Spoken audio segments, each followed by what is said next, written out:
On the record at 11:02. Okay. My name is Gennaro Hunter, Commissioned Notary Public in the state of Texas. Today's date is May 28th, 2025. I will now ask the witness to be sworn in. Please raise your right hand. Do you solemnly swear that the testimony you are about to give in this deposition should be the truth, the whole truth, and nothing but the truth, so help you God? I do. All right. Thank you. Will you state your name for the record? Gordon Sheperd.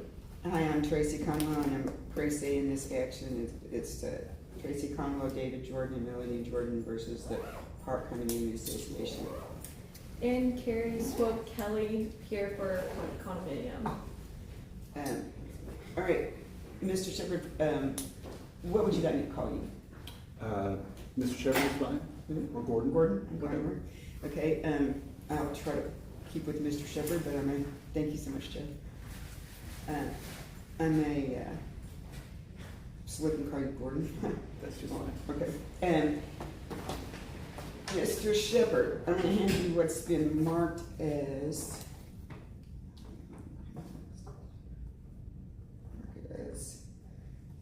Exhibit 25. Yes, Okay, and could you tell me, did you receive that? I did. Okay, that is your subpoena to come today and bring some documents with you. Yes, Okay. Did you do that? to the best of my ability, yes. And how did you bring those documents? I sent them to you via email At what time? this morning. At what time did you actually put them in the mail this morning? I don't recall the exact time. Okay, so that means that I don't have them in paper copies, so we're gonna be a little strapped, but we'll work with what we got. We'll go through this list, and I'm gonna let you keep yours while I look at the list that I have. Okay. And I wanna make sure that you have in fact done a good survey. You understand that you're supposed to be able to produce any records that are in your custody or control. Yes, Okay, and I heard you say right before you came here that you do not have, quote, access, unquote, to your Apollo records. that's correct. Have you, in fact, been able to procure your Apollo records when you needed them by asking Amy to forward them to you? No, not recently. She works at Secretariat now and also no longer has access to these files. Have you recently procured by email some of your records at Apollo? No, I have not. Are you still an owner of Apollo? Technically, however, it's shut down.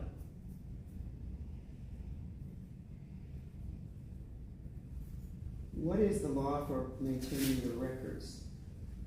It's unclear to me how long they're supposed to maintain records. However, I haven't been a part of Apollo for over a year now. You're still on their website. That's not under my control either. So is your position as you sit here today that you are unable, no matter what you do, to obtain any of your former emails, That's correct. even though they're on your personal server too? Excuse me? Even though they're obtainable on your personal server too? I don't understand what you're saying. Okay. Even though some of those emails went to your phone, for example?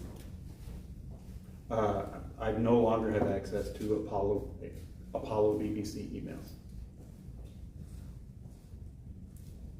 What have you done to try to access those records?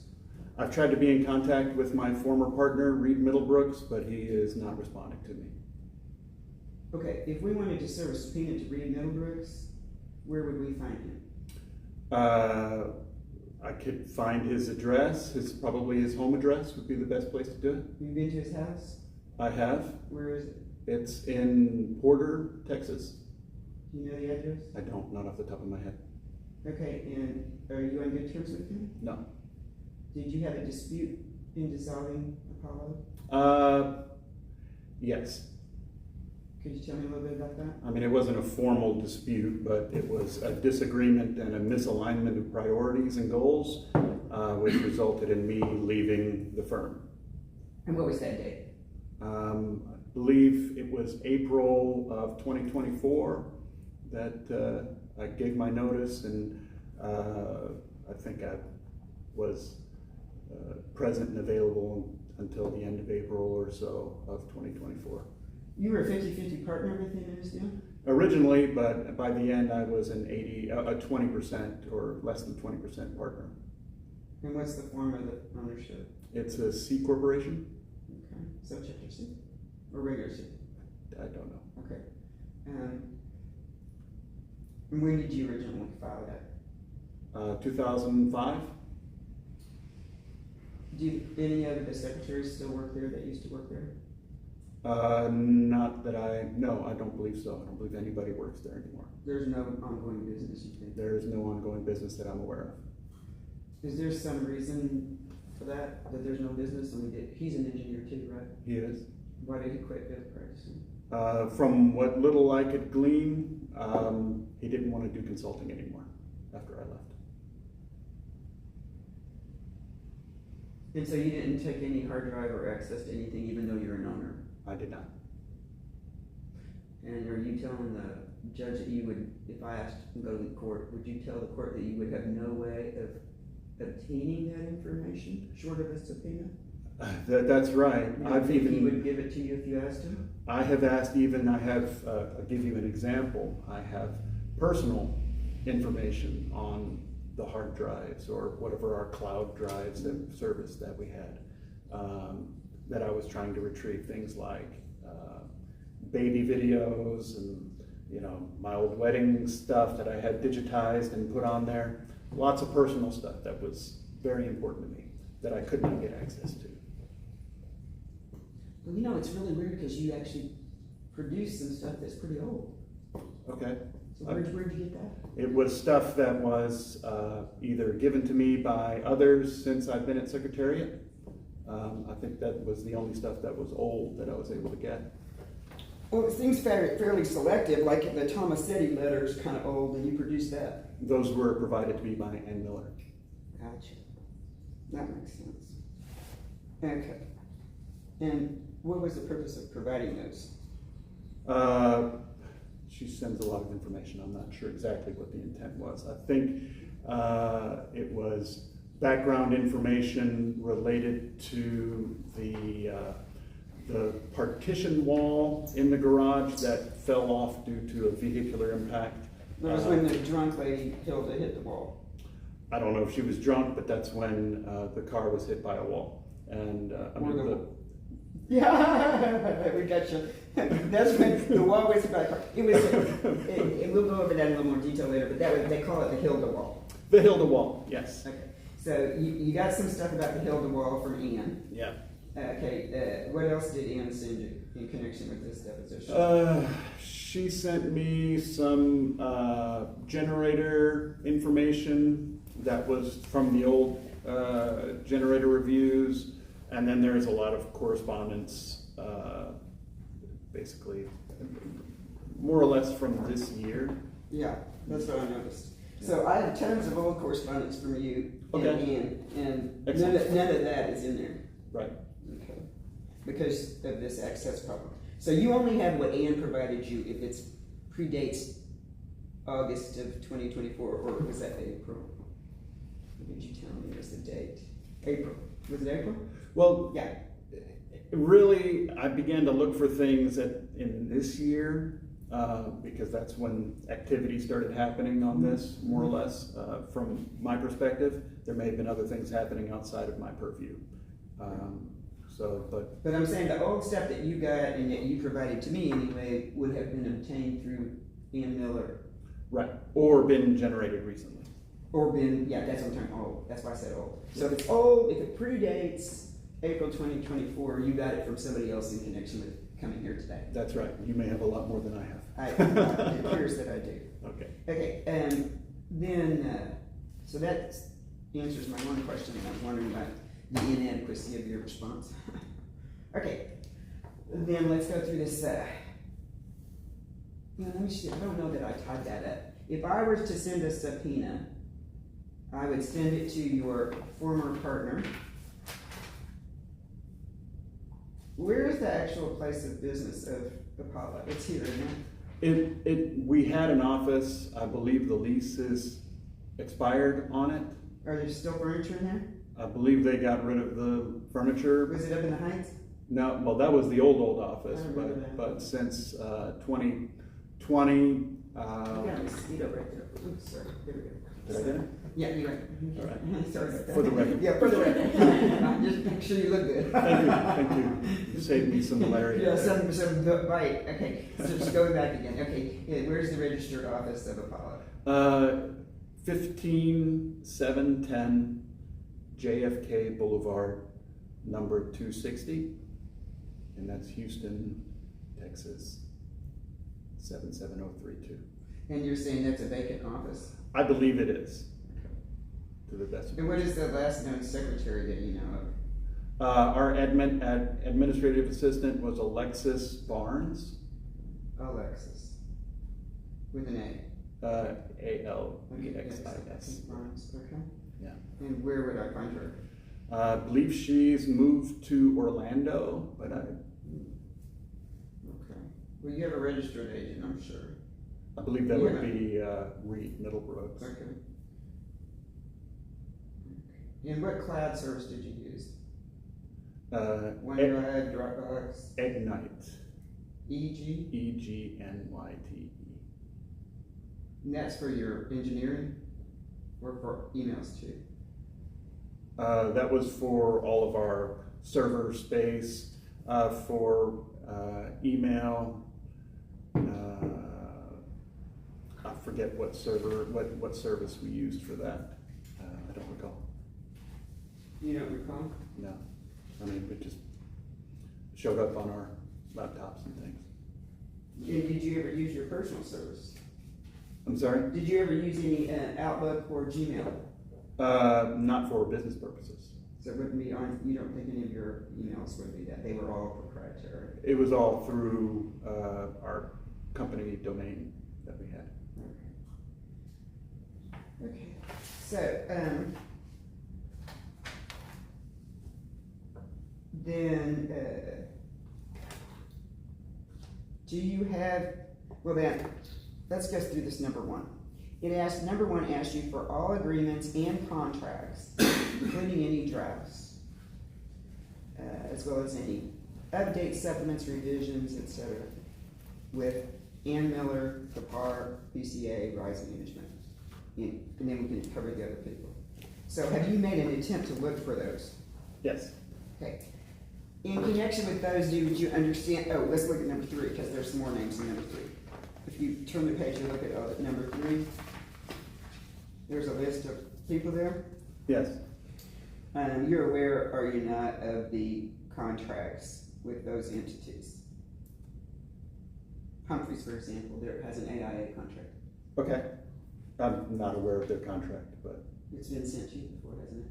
I'm not aware if it has. I don't have it currently that I'm aware of.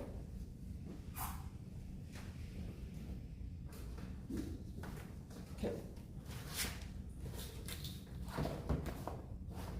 Are you familiar with AIA contracts? I have used them before, so oftentimes.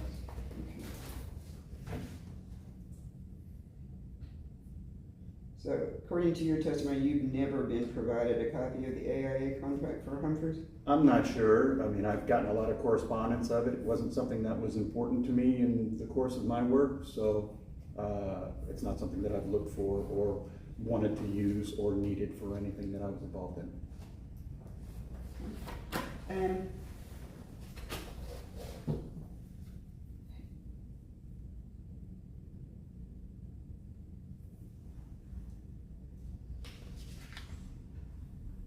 Are you aware of how AIA contracts work?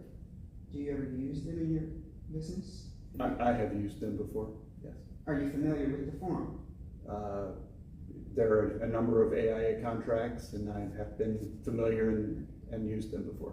So on Exhibit B, there's always a schedule.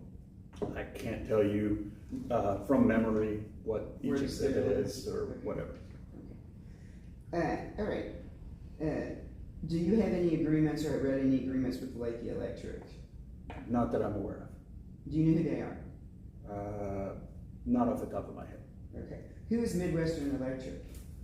I believe they were previously involved with the project to some extent, but I don't know what their entire scope was prior to this. I remember the name from the previous iterations of the previous life of the generator stuff. Okay. Do you have any contracts, or did you communicate regularly with Jim Mosley? No, What about CFI? no. George Dabney?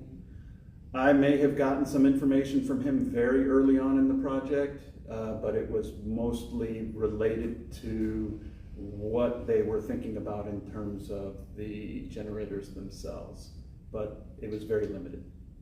And when you say very early on, when would that have been? When I was still at Apollo, so when we were talking about the generators being on the garage at that point. And I kind of lost touch after we went to the ground. When did you go to the ground? I mean, when the project wanted to focus on putting the generators on the ground versus on the top of the garage. And I don't recall the exact date of that, but it was Give me your best guess.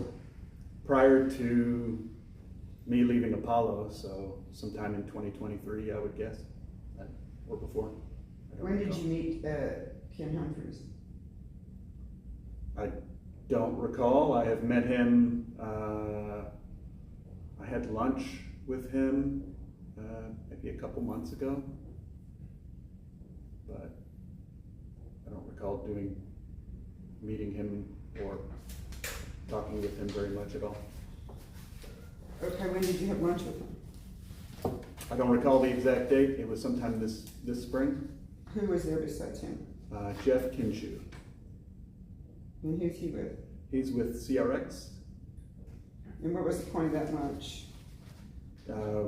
to talk about general business and history, and Jeff and Ken seem to have a long history together, and so I've known Jeff for over 20 years, so I thought it'd be nice to meet another person in the business. Okay, so where'd y'all have lunch? We were going to go to Fogo de Chao, however, there was a murder in the parking lot when we arrived, so we ended up Did you witness it? Jeff witnessed the police there, and the body was still there. Oh, However, that's memorable. it was So quite- you probably remember the date. I don't remember the date, but I do remember it was a sunny day, and then we ended up going to El Tiempo, I think, after that. We changed venues pretty quickly. You went to El Tiempo on Westheimer? I believe that's right. Whatever was closest to Fogo de Chao on Westheimer. Yeah. Okay, so it was just you and Jeff and Ken. That's correct. So how do you know Jeff? I think I met him through ICRI, which is the International Concrete Repair Institute, kind of professional trade organization. And you remember that, right? I don't believe I'm a current member, but I have been in the past, and I've participated to some extent over the years. That's one of your areas of expertise, is it not? In concrete repair, yes. Yeah, and penetration and water penetration. Yeah. Okay. Ken Humphreys, what did you understand his expertise to be? I understand he's a general contractor. And so he does a variety of general contracting projects. Well, usually when you sit around and talk about what you do, they sort of give a brag sheet of what they've done. So what did he tell you he'd done? I don't recall that much, but he does. He's done a bunch of commercial projects, and I don't Church. recall. He did some churches and some tilt wall. I think he has done some of those as well. That sounds familiar. Small denomination project. I mean, small religious and other, what do they call it, denominations or non-denominational. That's it. They call them non-denominational and church buildings. It could be. That does sound right. Okay. And then some tilt wall and a couple of, steel warehouse buildings like the one we're in. Okay. Yeah. Could be. Do you know that? Okay. I didn't. That doesn't take a great deal of expertise to put those together, I can assure you. But everybody knows that. We will strike that. That is just my comment. Okay, so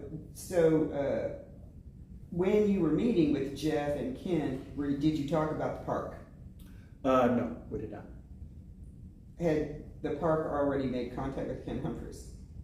I believe so. Okay. Jeff, you met through ICRI, and then have you worked together since then? We have worked together on a number of projects over the years, yes. And he's working on the park project? I don't know what he is doing. He has worked on the parks in the past. I don't know what he is currently doing or anticipates doing. What I want to move to next is who got who involved in the park? Were you involved in the park first, or was Jeff? I'm not sure. I worked on a very limited thing, like after Hurricane Ike. There were balcony door problems, and my firm was asked to do some water testing at the project. I'm not even sure who we were asked to do the water testing for, whether it was for the parks or for a contractor. It's been, a long time, so I don't recall. Do you recall who the president was at that time? I do not. Did you ever interact with them? No, I didn't. I think it may have been. I may have been asked by Jeff Tinshu, because maybe they were doing work out there at that time. I'm not sure. For this recent work that I've done, more recent, I guess, beginning in the 2000 teens, which resulted in a facade renovation work. I believe it may have been David Buchek who recommended me to talk to them. Mm-hmm. Okay. And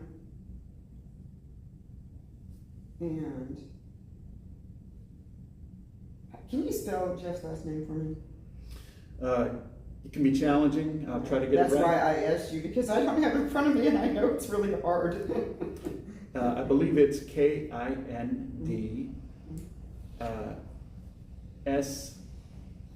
SHUH or SCHUH. I'm not sure if there's a C in between It there. wasn't on my list, so I know it, but I can't spell it. All right, going back to the list, George Jadney, you have any, so what I'm trying to make sure I'm clear with you, and when I say these names, I'm trying to get, do you know them and have you worked with them? Do you have any contracts with them? Okay, No. so George Dabney. No. Do you know who he is? He's an engineer, I believe, and so I believe he was doing the generator specification for the original specification. I'm not sure if he's doing that currently or not. So he's a mechanical, electrical engineer? I don't know his You don't exact know? background. Uh-huh. But he has a different engineering background than you do. Yes. And Amy Patrick, she works with you now? Yes. Alexis Barnes, She used to be my administrative that's the assistant. one we talked about before. She moved to Orlando. Orlando. And then Tim Martin, you know him? I don't recall his name. Okay, he's on some emails with you. Okay. Okay. Did you have any? Let me skip that for a second.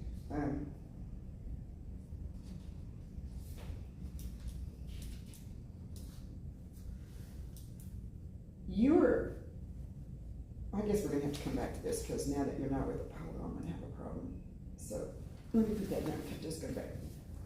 We'll come back to your list because there are major deficits in your production, and they appear to be that you're saying you have no access to any document before 2024, before April of 2024.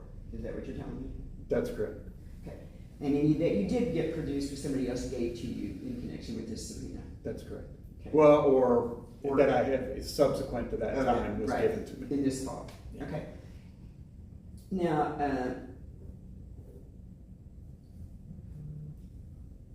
can you tell me then, when you first were involved with the park, you were involved with them before Hilda hit the wall, right? That's correct. And that was because you were working with Terry? Is that the name of the person you remember working with about the balcony rails? I don't recall the balcony rails. What I was involved in was the Water penetration. the water penetration and the facade cleaning and the brick repointing that we did around on both parks 4 and 5. So the buildings. And that was in the teens, early teens, or mid-teens. Yeah, the late teens maybe. Can you recall then how it was you got involved in a generator project to provide partial power to the park? Do you recall that? I was involved on the structural side. So I was involved in the garage prior to that and provided some structural work for that. Related to that began with the Hilda wall and then some other items as well. Okay.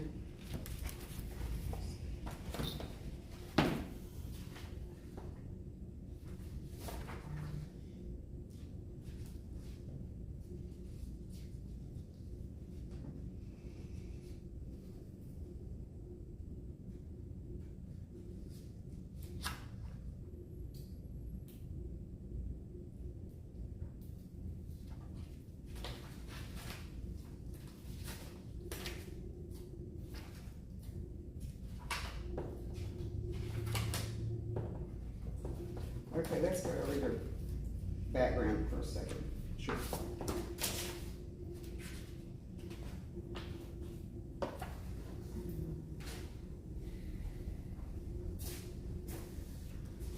Could you tell the ladies and gentlemen of the jury, please, what your expertise is? Sure. My primary areas of expertise are in structural engineering and building enclosures for new and existing buildings. And in that regard, give us a background of your history of working as an engineer. Where did you go to school? Where did you graduate from? What are your engineering degrees in, and where have you worked? Sure. I have a bachelor's degree and master's degree in civil engineering from the University of Texas at Austin. What year is that? I've got my bachelor's in 1997 and my master's in 2001.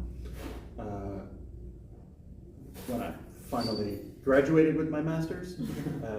But I began working in 1999 at a firm called Engineering Diagnostics here in Houston. And I worked there for about 6 months before I started work at Nelson Architectural Engineers. I was doing forensic work, so evaluation of failures of existing buildings, recommending repairs for those failures, and that kind of thing. I worked there for about 3 years, and then I began to work at Walter P. Moore and Associates here in town in their structural diagnostics group, and I did repair design, I did building evaluations, both for structures and building enclosures, made recommendations, I provided support on expert projects, and provided opinions and analysis. And you were there at Walter P. Moore how long? About 1.5 years before I founded Apollo BPC. And what year was that? In 2005. You founded Apollo, and it was located where in 2005? In here in Houston, Texas. Was that on 21st Street or 22nd Street? So technically, we founded it in the apartment of my partner at that time, which was actually pretty close. It was off of like Washington area. But then soon afterward, we moved into the Silver Street Church So that was where Kathleen English and Associates, where their office was. We were subletting from her for several years before moving to the 22nd Street office area. And what did she do? I'm sorry? What did she do? She's an architect, like a traditional design architect, doing new construction and renovation design work. It's a known firm around town.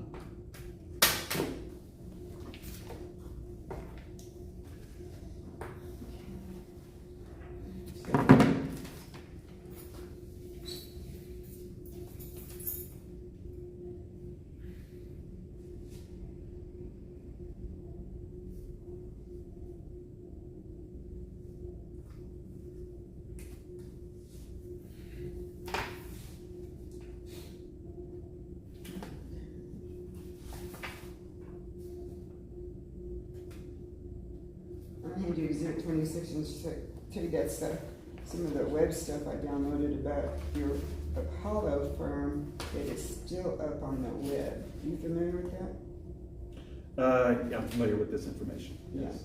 Okay. And that is a true and correct copy of the bio that you had on Apollo? I don't know where this is from, so I'm I not can sure pull it up and show you. what this is. It's from Apollo's website, which apparently is still on the web. Did you know that? Okay. Okay. So, according to you, it's closed, but nobody's taken down the website, huh? Yeah. That seems to be the case. And you're not doing any work under that name? I'm not. Let me see. Okay. So, you were the president of Blue Quality Services also? Yes, that's a DBA of Apollo BBC. Ah, okay.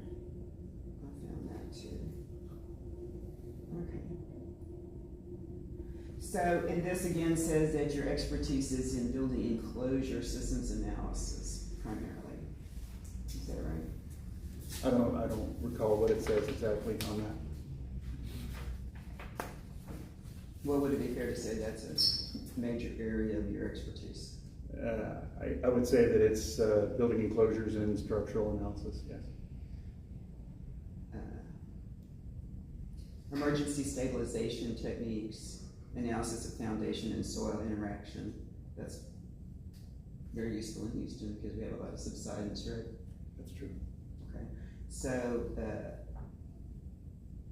when you get called in for structural failures, have you worked on ones where they failed because of that subsidence in Texas, or that the piers are not strong, or? Yes. Okay, did you ever get called in to do that for the park? No.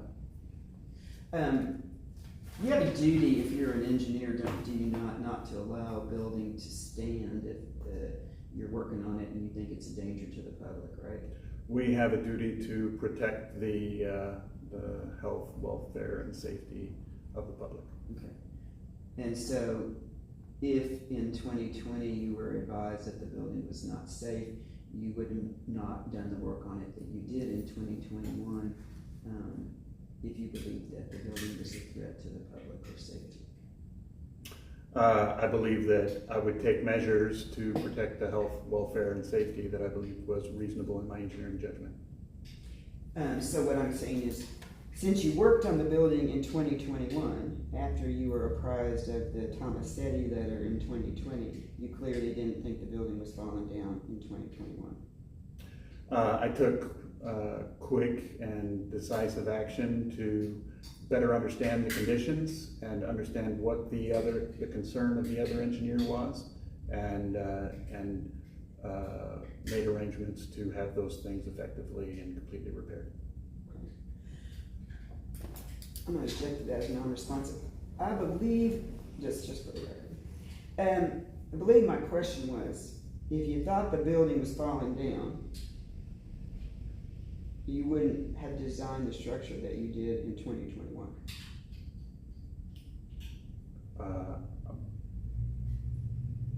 I guess that's a hypothetical situation. Yeah. If you got, as an engineer, you can't do work on a building that you think is structurally unstable if you're not fixing it, right? I don't think I understand your question. Would you mind Okay, repeating? you have a duty to the public, so that, for example, if the building we're in is falling down, and I ask you just to put a column on the front porch, you'd have to say, I'm not gonna work on that because that building's falling down unless you're gonna do something to repair it, because I have a duty to the public to protect it. So I have to clearly understand what that risk is and what is the problem, what needs to be done about it, and understand and be able to articulate that risk. And I think it's not as simple as the building's falling down or it's not falling down. I didn't ask you that, non-responsive, objection non-responsive. I said, if you think, so this is hypothetical, if I think this building's falling down, then I wouldn't design a carport to put on top of it, for example. I would agree with that, until that critical problem was resolved. Okay. So I'm just talking about your duties now as an engineer. You're familiar with those? Yes. Right, okay. So,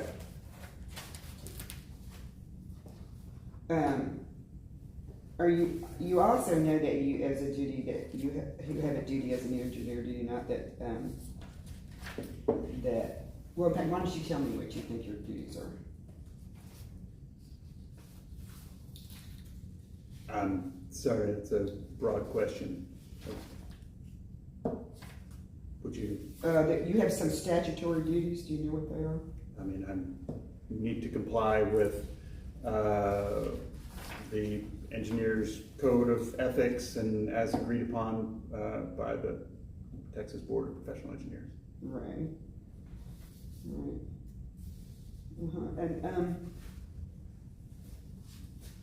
And you can't recall any of those off the top of your head, any of what those duties are? Certainly there's a lot of them. I've taught ethics courses in the past, and I'm up to date on my ethics continuing education requirements. And you know, I know some of them are what we've already discussed, where we are talking about protecting the health, welfare, and safety of the public. That's where- 137.55, right? I don't know the number of that. I mean, I don't have the statutes memorized or in front of me, but I'd be happy to review them with you if you have them. Okay. Um, Okay, 137.55 says that engineers shall protect the public. Engineers shall be entrusted to protect the health, safety, property, and welfare of the public in the practice of their profession. That's the one we were discussing, right? okay, That's the one we were discussing, wasn't it? that is. Okay. Now, you have a duty to notify any people if you think that there's a condition that would endanger the health, safety, property, or welfare of the public. Are you aware of that? Yes, Okay. Are you aware that you have a duty to be objective and truthful? yes, And that's 137.57. Okay. Are you aware that you are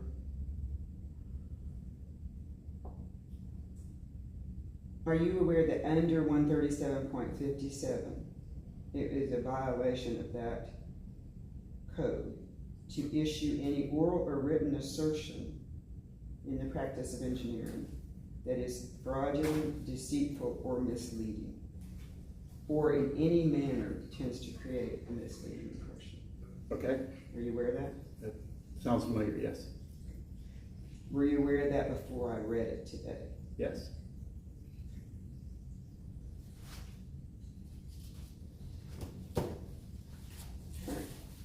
Do you mind if we took a break? Sure. Great, thank you. Off the record at 11:41, pausing for a break. What? Back on the record, Henry. Back on the record, 11:48. Can you open that for me? Yeah. I need to get those documents up. He produced today. Yeah, you have the same problem I have. Okay. No, that's not it.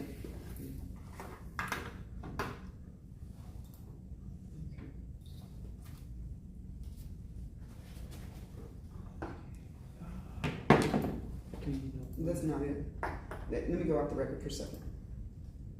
This is, go off the record for a second, okay?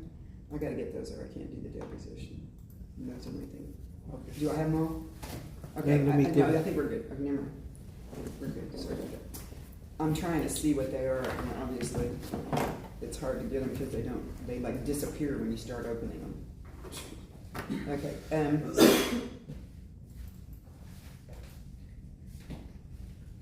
what I don't find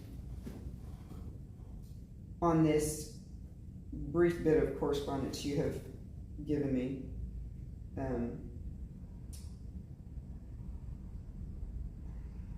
is anything that says why you're getting this stuff, or like, I'm gonna be deposed, can you give me this, or, you know, why did they send me the Tomasetti letter, what do you want me to do with it? And was there some of that that's missing here, some emails that might be missing? No. No, were there phone conversations? There were a number of phone conversations for sure. All right. Then I'm going to ask you, to the best of your recollection, to tell me, if you will, how you got involved in the first generator project. So let's describe what that was first. In your terms, tell me if you can, what the generator project consisted of in 2021. Sure. There was a request from Ann Miller to meet at the building to discuss a generator project. Okay, and I don't recall what date that was, but there was a group of people, and I believe it was maybe David Buchek involved and myself, and they were asking, well, do you think we can put the generator on the roof of the garage? And I didn't know what the answer was at that point. So basically tried to, this was, just to put it that time into context, we didn't have drawings for the garage. So we didn't know what the construction was. We knew approximately the construction date, so of the early 60s there, and we had the experience of the Hilda Wall occurrence and some information that there were lots of unknowns, let's say, about the garage that I wanted to know more about before, before I provide an opinion on whether I thought they should put the generator on the garage or not. But you ultimately provided an opinion and designed a reinforcing steel I-beam thing to put on the roof of the ceiling below to support the one that they were looking at. So we provided a steel frame, but in terms of the garage itself, there were a lot more questions. Do you remember my question? Sorry, go ahead. Would you repeat it for me? Yeah. You ultimately designed a structure to support a generator on the roof. Yes or no? A structure to support the generator, yes. Okay. And you based that structure, you did that in 2021? Okay, that sounds correct. I don't have access to those files or that design information.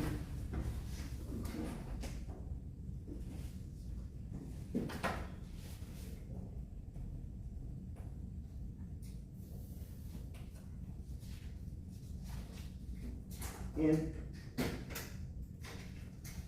you priced the structure, you designed the structure, and you priced it, and you priced the crane. I did not. You priced the structure, but not the crane. I didn't price the structure. Okay. Who was responsible for giving Ann Miller the price of $19,000? For the Structure. to build it? Mm-hmm. I believe it would have been someone on the contractor side. Wasn't it from Amy? Not that I know of. I'm not aware that she gave a price for pricing to build something, that would be, Maybe she worked with somebody else on that. it could be. Okay. Did you know that Amy also gave kind of a throwdown design for the Genergy proposal? Excuse me? Did you know that Amy also did a quick takeoff on what the Genergy proposal would require for the 3 generators? I believe that's correct. Okay, and that was in 2023. Okay. And those were the 250 kilowatt? The 3 250. Okay. Okay, so going back to the one that you designed in 2021, have you been provided with a copy of that recently by Ann Miller or anybody else? The design, no, I have not been provided with that. When's the last time you looked at that document? Probably 2021 or 2022, maybe. When's the last time you looked at the radar scan? I saw the radar scan yesterday or today. What else did you look at yesterday? I looked at some of the correspondence. I looked at my the new contract as I was gathering that information, and then the letter, clarifying letters on the for the generator stuff. So you didn't produce a copy of the 2021 design in your, I did not have access to it. It was from before. but the radar scan was also from before. That was sent by Ann Miller to me. Did you have a conversation with Ann Miller about this deposition? Only that it was going to occur. How did you know to have her send you stuff? That was before you noticed me for deposition. She sent you the radar scan before I noticed you for deposition? Yes. In connection with what?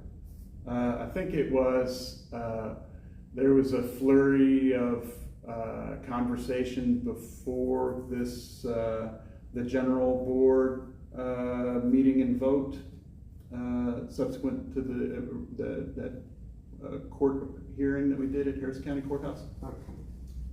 Okay, so the first time you looked at the radar scan since 2021 was when? Was probably in January of this year. Okay. What other documents did you look at yesterday? The generator spec sheets For the 750 kilowatt? and the 250 kilowatt. And what was the purpose of looking at those? Just to refresh my memory about them. Do you have any other jobs where you worked with it on a generator project? Not that I can recall. Are you an expert on generators? No. What did you discern from looking at the spec sheets? You just look at the weight? I'm looking at the weight. What's the load capacity on the roof of that garage? I don't know. What was it typically in the 60s, as you were saying? Typically, what I would expect is that it would be around 50 pounds per square foot. 50 to 60, wouldn't you say? I would say around 50 pounds per square foot.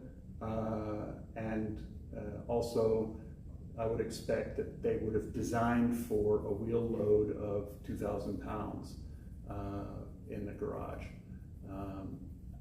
Do you know how many spaces are up there? I don't recall. And you're saying you think the average wheel load in 1960 was 2,000 pounds? I'm saying that that was the standard requirement for parking garages, and I don't know what the average wheel load for a 1960s Lincoln Continental would be. Did you know that the garage was rebuilt in the late 1990s? I did not know that. And what research could you have done to find that out? I had asked for drawings and plans for the building, and they were not available to me, so I assumed that they did not exist. And I had assumed that the garage was built in the 60s, so that was my working understanding for the project. When you looked at it, did you notice any differences from what a 60s building would be, now that you think about it?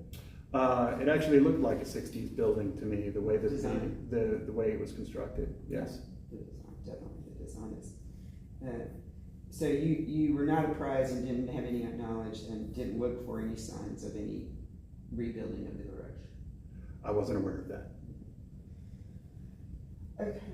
And when you did the load test, do you remember what radar scan said the load was, the light load?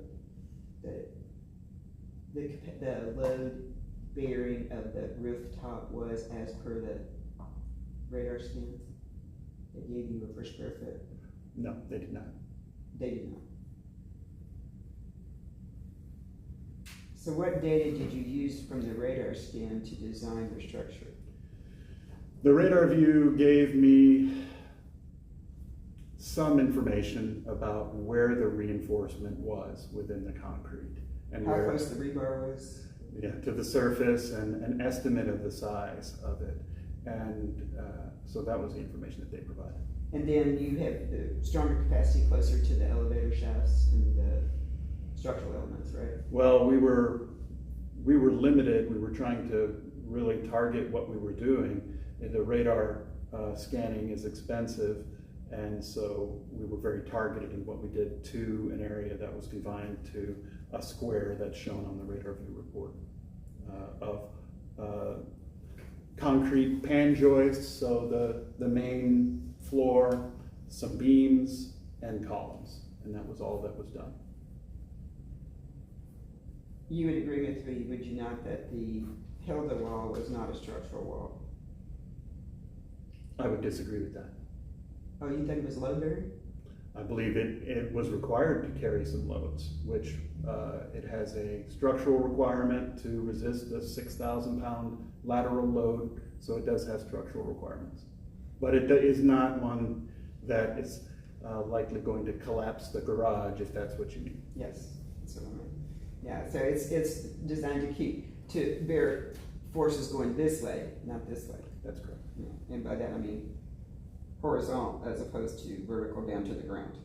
That's correct. Okay. And in fact, after she ran into that wall, you did suggest that they rebuild those pediment walls so that nobody else could do that. No. No. What did you suggest? I suggested that after the Hilda wall, it was clear that it was not reinforced as it should have been to support the loads that it needed to support. It wasn't connected to the building adequately, to the rest of the building, and that they consider scanning all of the similar locations to that Hilda wall, all of the areas that could be impacted by vehicles, so all of the vertical wall elements, and scan all of those things to determine if there were any similar problems. But that wasn't done. No, And that didn't affect the structural load bearing of the garage or building. That affected if somebody ran into the wall as opposed to driving on it or. I think that's a reasonable characterization. Well, if it affected the structural load bearing of the building, then you would have had a duty to do more than just make a recommendation, right? I believe I completed my duty based upon the risk, and there was risk. Yeah, So, the risk that somebody else might run into a wall. so right. Right. Not the risk that the garage was gonna fall down. That's right. So, But those are the same in my mind in terms of a risk to people.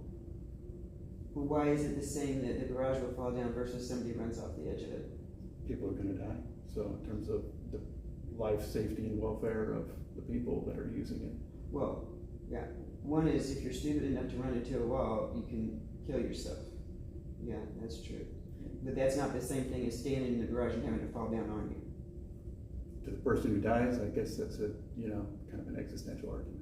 But no, you would agree with me, would you not, that there's a greater risk to the public at large if the building is structurally deficient in its load bearing on vertically built it. So then everybody who goes in there, everybody who walks in it is at risk, as opposed to the part you're talking about, which is if I'm not a good driver and I jump the curb and run into the wall, I might run off the edge and kill myself. I disagree with the characterization that the problem occurred because someone wasn't a good driver. This was a structural insufficiency of the building that resulted in that car going through the wall. Okay, let's make sure the jury isn't confused by what you're saying, because you're required to be objective and truthful and honest. And we're talking about the difference between running into a wall and running off the edge of a parking lot versus having the parking garage fall down around you because it's structurally unsound. I mean, this is an esoteric argument, but I agree that, you know, you have more opportunity to kill more people if the building falls down. But I think it's also a safety hazard that needs to be addressed, that people can Jump the curb and accidentally jump the curb and punch through the wall, and Gotcha. their car could land on some kid too, you know, so it's not just. Well, what direction was her car going out when it would hit the wall? It was towards the middle of the garage. And, okay, did you know she was inebriated? I did not know that, or I was not aware of her condition. Do you know who she is? I met her at that board meeting or homeowners meeting that in February, I guess. She was grateful that nobody made her pay for that, wasn't she? I don't know. She didn't thank you for that? She introduced herself as Hilda of the Hilda Wall, but that was the extent of it. Oh. Okay, so I just want to make it clear, abundantly clear, that the wall that you're talking about, Hilda Wall, has absolutely nothing to do with your design to support the generator in 2021. What it did is it gave me information about, like, general contextual information about the construction of the garage and potential for concerns that I took into consideration When you made that design? When I did the repairs for the building, for the Hilda Wall and all the other similar Hilda Wall, basically proactive Hilda Wall repairs. And then I also took that into consideration as for the generator design as well. Okay. So you took that into consideration when you recommended and made extensive repairs to the other potential Hilda walls, correct? So you had asked a question earlier about the scanning that I recommended, and to all similar locations that they should scan those and see if there was a similar deficiency there, right? And they did not, and the reason they did not, something needed to be done at those other areas because of these ethical requirements, and really just to have a safe garage. That's what we wanted, and to make sure it was safe. We knew the known location of the problem, which was the Hilda Wall. We didn't know if there were other locations or not. It was going to cost a substantial amount of money, like close to $100,000, to scan all of those other locations. And we wouldn't have installed a single repair at that point. And I think to install bumpers at all of these around the whole garage was, I don't recall the exact number, but $100,000 would have been a significant portion of that. And so they've decided, well, we installed these bumper walls, which would do two things. They would both protect the car, or keep the cars off of the concrete, and they would also attach the concrete to the building, these concrete walls that are all on the perimeter and the interior, and keep them from falling off in the event that one of them does have that deficiency. So it would protect against that future problem. So it did both things, and I thought was successful. You know, it's possible that they might not have had to do every single one of them if. But it was a cost-benefit analysis. Right. It's like, well, we might as well. So you adequately addressed the issues that arose as a result of the Hilda Wall and sistered barricades to the, if you will, to the existing walls. Yes. Yeah. Okay. And that then was sufficient to bear those lateral loads if something came edit. Right. If people in whatever condition they might be would run into the wall. Okay. Yeah, I mean, you could just be old and a bad driver.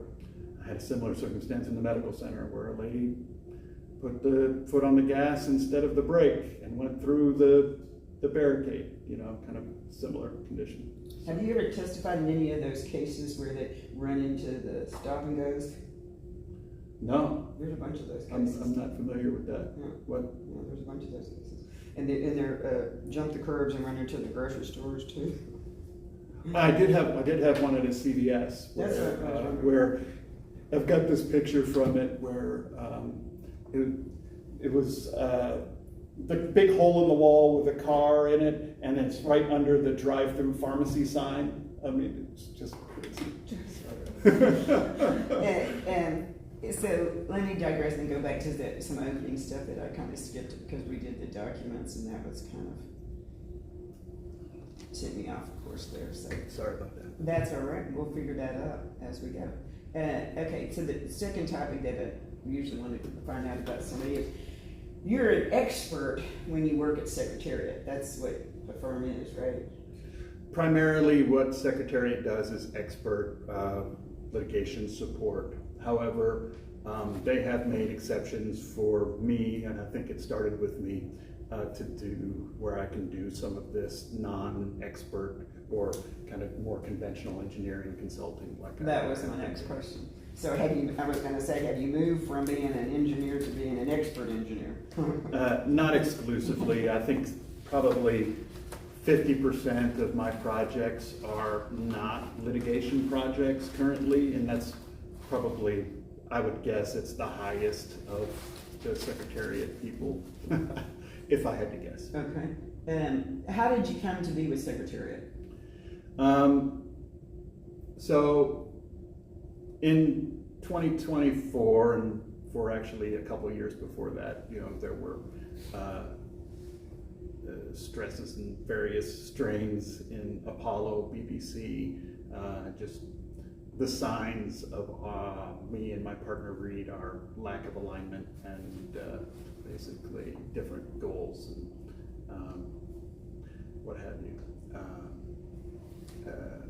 And there was a critical juncture having to do with COVID where I considered forming my own company and doing something else, and then I decided, well, let's see what the market has there. And so I talked to a couple different firms, and Secretariat was one of them. I had made some commitments over the years that, hey, if I was ever looking, I would call so-and-so, and I did. And so I made the call to some of my people who were at Secretariat already, and also to another couple firms. And Were they similar type of expert forensic? one of them was WJE, so a different forensic engineering firm, sort of a bigger national firm, and who I had a long time contact there. And then another one was Socatec, and then there were, but Secretariat was the one that. Did Secretariat say they would allow you to continue practicing as an engineer as well as doing work with them without having to fee split on the engineering?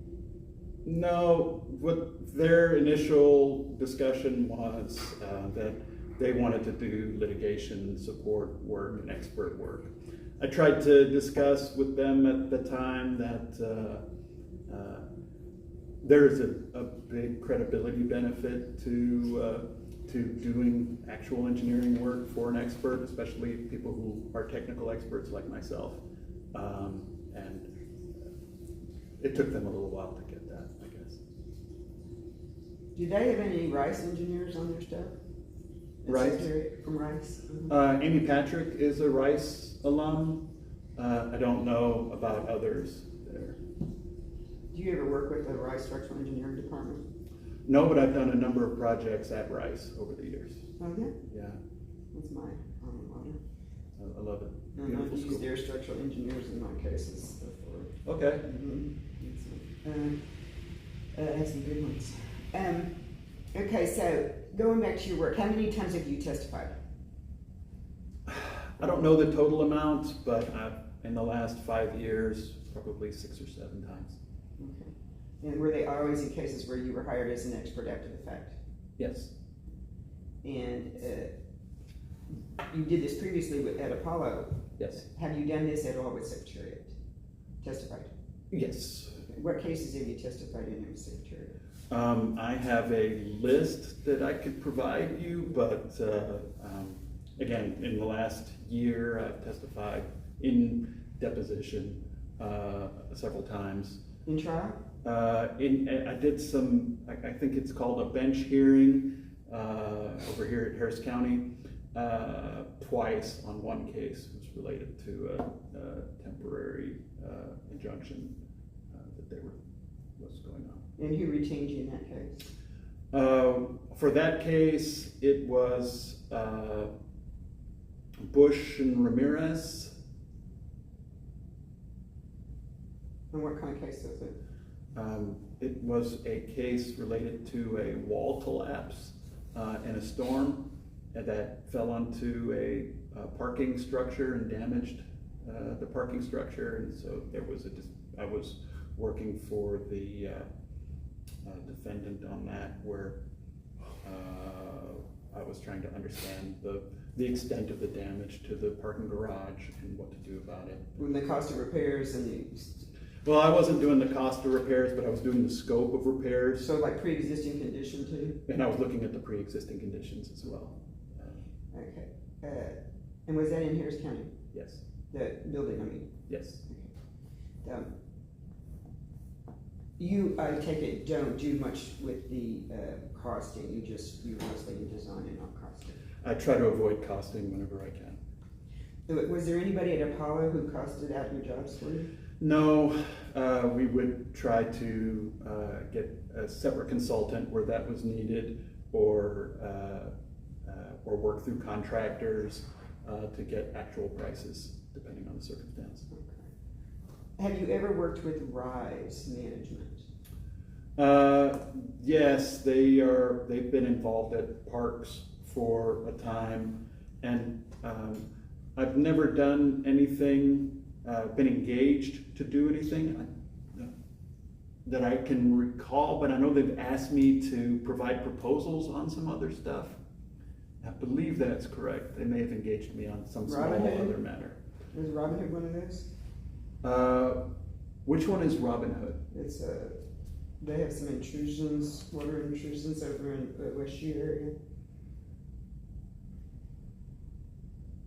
So, Robin Hood. Oh, that was that. I don't know that was a Rise project. Was Did it? you work on that though? I did. Okay. And who retained you to work on that? That's been a while.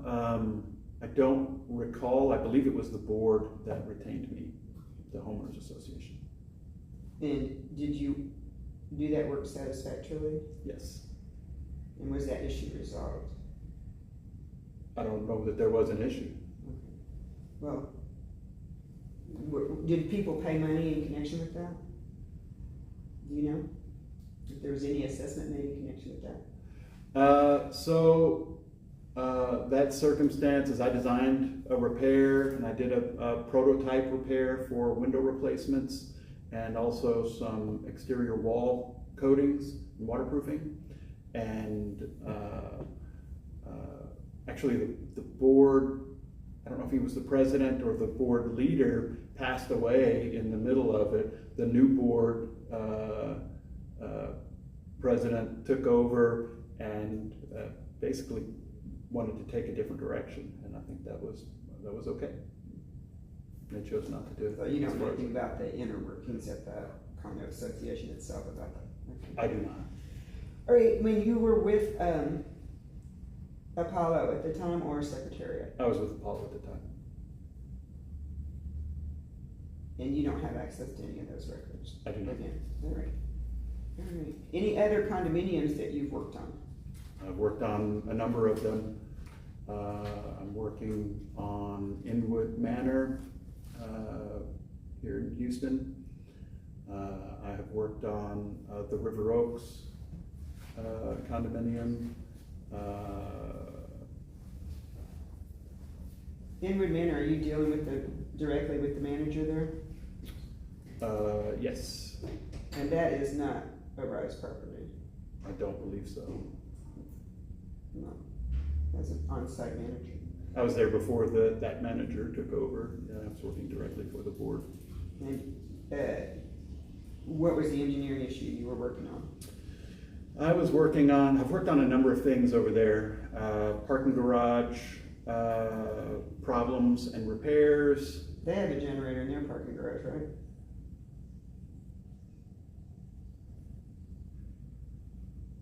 I'm trying to recall where their generator is. It was not generator related, what I was working on. So I've worked on facade, concrete repair and coatings, as well as waterproofing issues and of all things, a dog park pavilion. Just to the homeowners, maybe the most important thing of all. What in the parking garage did you work on at Inwood? What on the parking garage? I looked at long-standing leakage and crack repairs in the garage, as well as the overall. It's a sort of a plaza that is at an elevated first level for the building, and so the parking is underneath the main drive entrance for the building. So I was looking at leakage issues and deterioration in that parking garage, and gave them recommendations of what they could do. Similar to some of the things you did at the park. Similar. Some things are similar. And that garage was constructed about the same time too? Yes.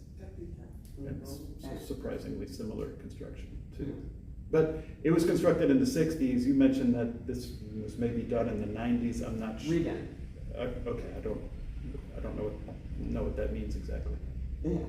Well, you obviously weren't given any plans or any information about that, right? Right. Okay. Did you deal with any of the engineers on the board at Inwood Manor? I don't recall. I've dealt with a number of board members over there. I don't know what all of their careers are. And who did you deal with over there? Bob Blakely. Originally,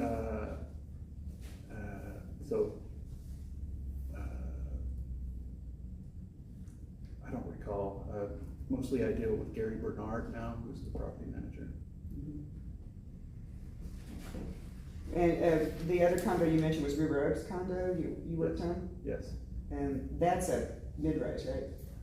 No, I would say to high rise as well. How many floors? 15, maybe more. Okay, that's not the same one I thought you were talking about.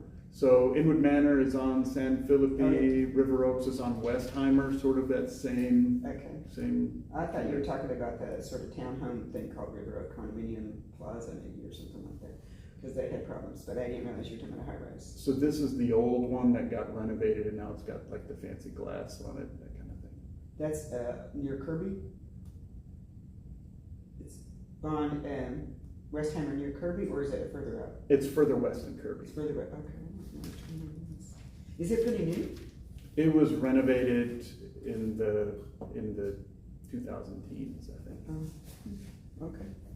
And what did you work on there? I was doing expert work related to alleged curtain wall construction problems. And did you remedy the problem, or did you decide there wasn't one? I provided opinions related to the cause of the problems and what should be done about them. And did you follow through to figure out if they did it? It was settled confidentially, so I don't have any information about the resolution of it. And what was the nature of the dispute? It was the alleged construction defects over a number of different systems Oh, on the renovation. On the renovation. Gotcha. Okay, so that was with the developer who did the renovation, or the contractor. Right, one of them. And that was settled, and you don't know whether or not any repairs were made? I don't know what they've done since that time. Which side did you get hired by? I was hired by the curtain wall subcontractor, glazing and curtain wall. Okay. And it was your opinion that the subcontractor was not at fault? It was more nuanced than that. I had opinions about the installation and the what should be done about it. Did you recommend a fix? I did. I made a number of recommendations. When you recommend a fix, do you ever follow up to see if they're done? It depends on the project.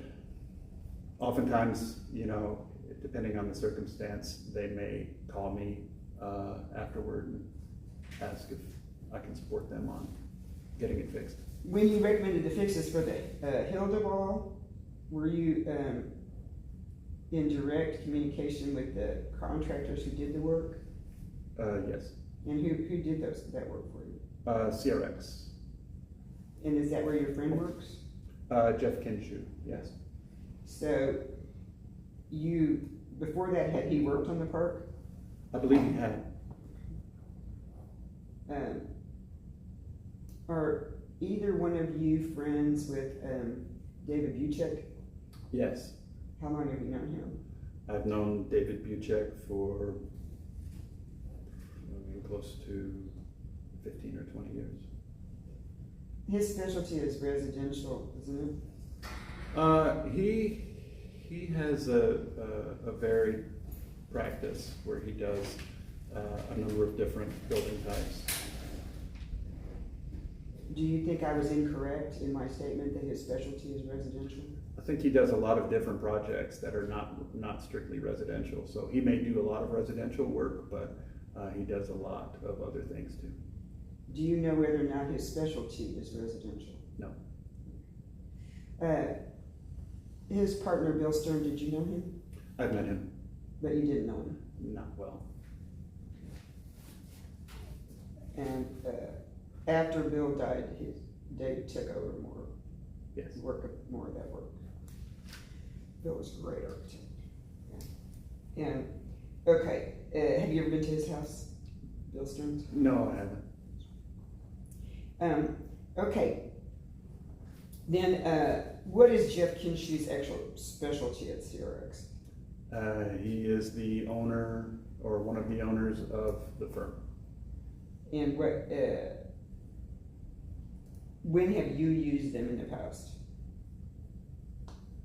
On a variety of project types involving waterproofing, concrete repair, and light steel fabrication kind of things. Would he have been the fabricator of the design that you made in 2021 for the undergirder for the generator? I don't know. Would it have been within his wheelhouse? I think he could have done it. It may have been a little bigger than he would normally do. I think the Hilda wall bumper walls are within his wheelhouse, and I don't know, but I would leave that to him to comment on that. So you weren't part of any effort to bid out that design you made? I prepared the drawings for it, and I believe that was handled independent of me. Okay. Any other condos that you've worked on in Houston, Texas?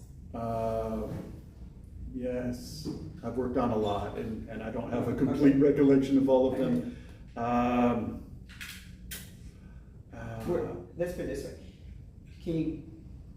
Let's divide them. The ones that you've worked on that have to do with water penetration and those kind of failures, do those include any others besides the park and the ones you just mentioned? A number of them. Yes. Did you ever work on the one right down the street from us, that on Montrose, The red brick one that's a condo? I don't believe so. I don't believe so. And then, did you ever work on Levitt Townhomes? Any Levitt Townhomes? Not that I can recall. Okay. How many cases have you worked on parking garages for condos?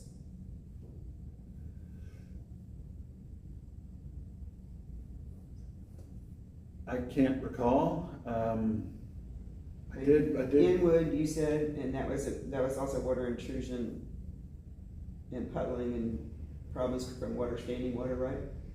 Sure. And I wouldn't limit my parking garage experience to condominiums. I mean, Yeah, a parking structure that was my is next question. just kind of a parking structure. Yeah, I was just wondering how many condos you worked on with parking, and then I was gonna ask you generally. I'm trying to recall, there was another one, Emerald something down in Galveston. I worked on their parking garage. Have you worked on any parking garages that were structurally failing?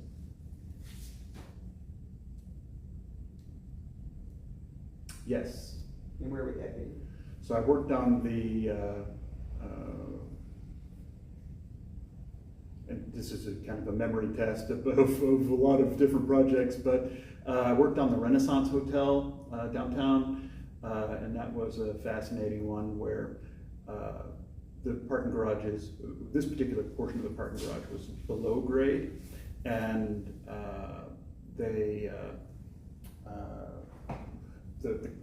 commercial kitchen was above it, and the house cleaning staff was very diligent about cleaning the kitchen floor with bleach, and bleach can be very detrimental to concrete, corrosive to concrete, and so we discovered that there were severe structural deterioration down pretty far below grade that required immediate attention and rework.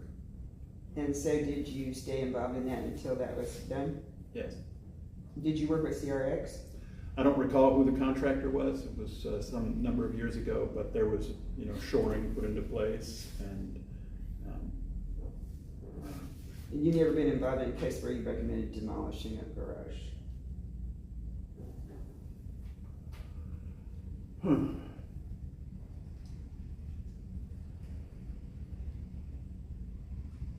That's a good question. Oftentimes, I don't recommend to demolish a garage or a building. It is more typically other factors that would end up resulting in the demolition of a building that are typically to do with the cost of it, the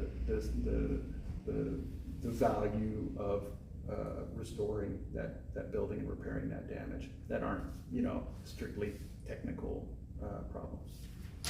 So it's a cost-benefit analysis in all cases? I mean, I think there's even more than cost and benefit. It's there's a lot of other factors. Yeah, especially if it's historical. Sure. And, okay, but just to be clear, I wasn't implying this, but I just want to make sure for the record, there's been no implication whatsoever that the parking garage needed to be demolished, ever, correct?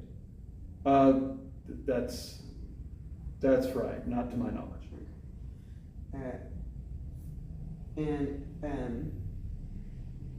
Are you able, or did you ever go to the city and see what records they had for the parking garage? I did not. But you know how to do that? I've never done that. However, I have known and associates have done that. Are you involved now with the permitting of the current generator project at the park? I am not. Do you know where they stand on permitting for the current generator project at the park? I do not know specifically, no. Did you know that they failed structural? I did not. Did you know that they failed permitting? I did not. Planning? I did not.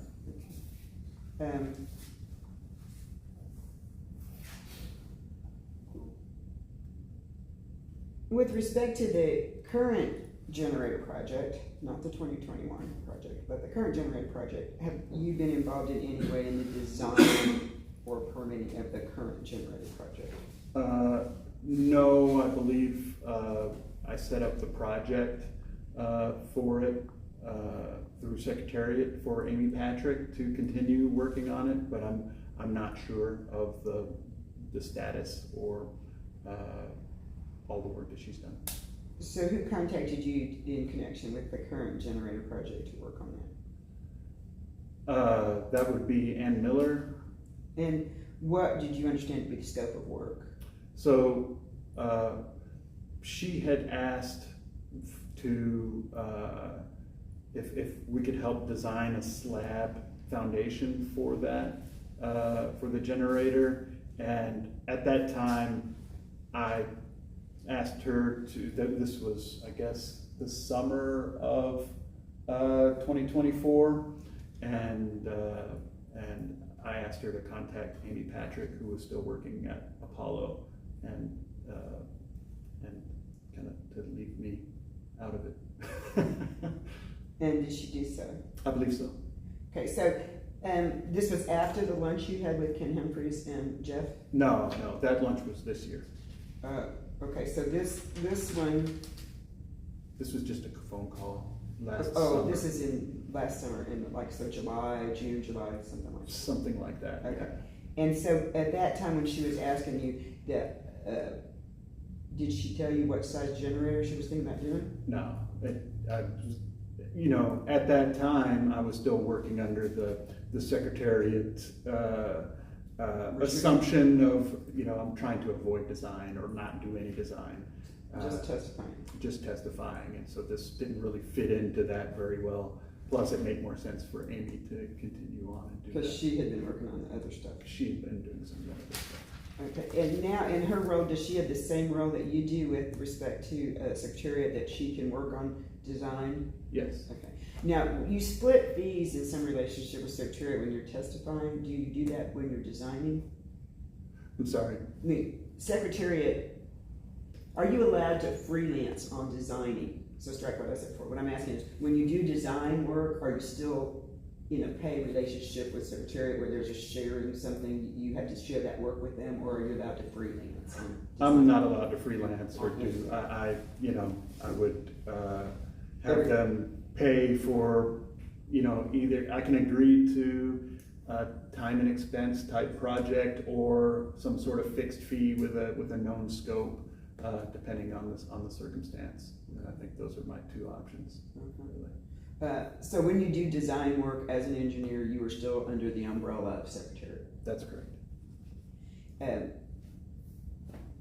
Have you built or done any design work in connection with the park under Secretariat? No.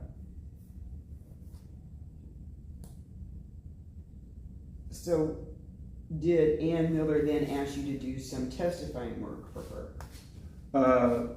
No.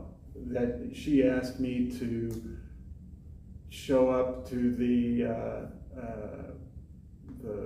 hearing and be prepared to testify for that, but that didn't end up happening that day at the courthouse. What day was that?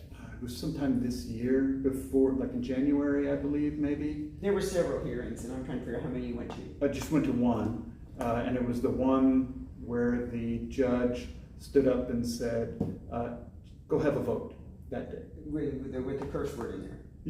Yes. Yeah, that's why everybody remembers that. It was exciting. Yeah. That was one of the only times I have heard a judge, well, strike that, Tracy. Okay, strike that from the record. Yeah, she was emphatic.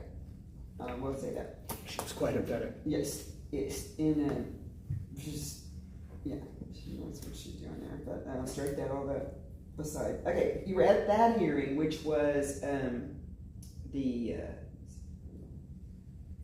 was the January 23rd.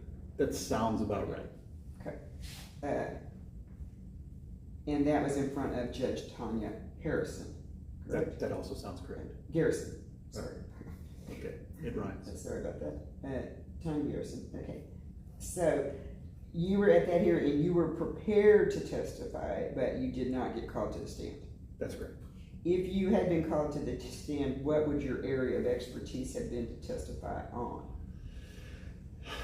It's a good question. I wasn't completely certain. There wasn't a lot of discussion about what all I was going to be asked to talk about, but I would have tried to have answered the questions the best I could, whether it was related to the work that I did on the garage, kind of like what we're talking about, or that would be my primary guess of what they were going to talk about. Well, as of January 23rd, the only work you had done to date had been your previous work on the garage, right? That's correct. Well, I mean, outside of the hill to wall and then That's what I'm talking about. and the facade. I'm talking about that work. You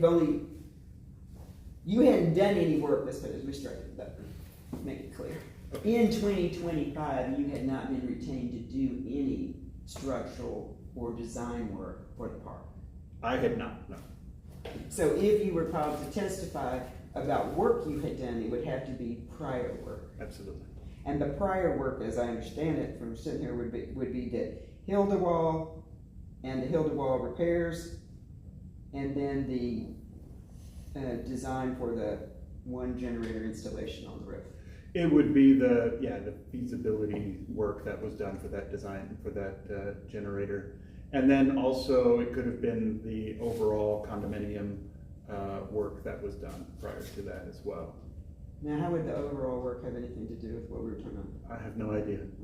Are you an expert in parking lots? I have been asked to Because that's one area, maybe.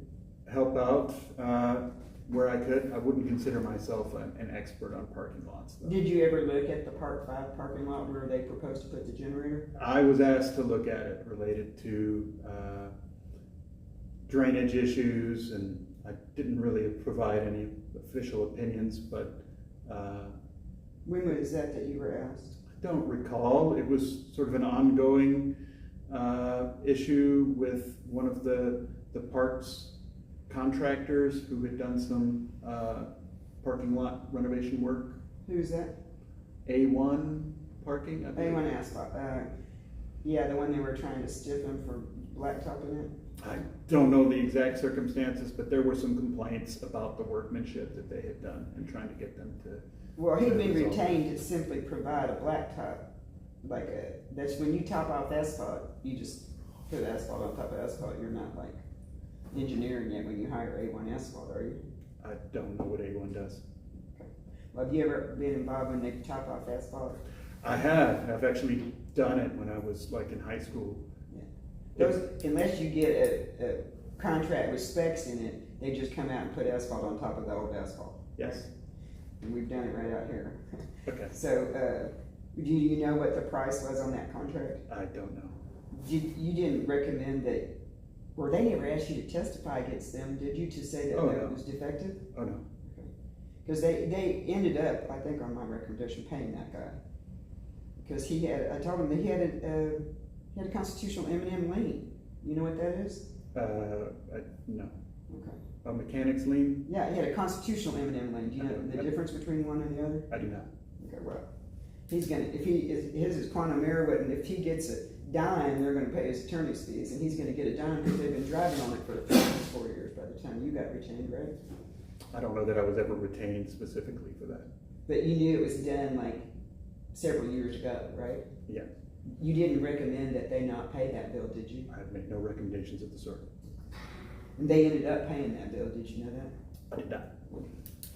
So you had no contact with A1 Asphalt and did really get retained on that? I mean, I think I met out there on site with them as an engineer, I guess. I was just listening to the arguments, and David Buchek was out there also listening to the discussions between Ann Miller and the contractor. Was So, Sarah Gertis there?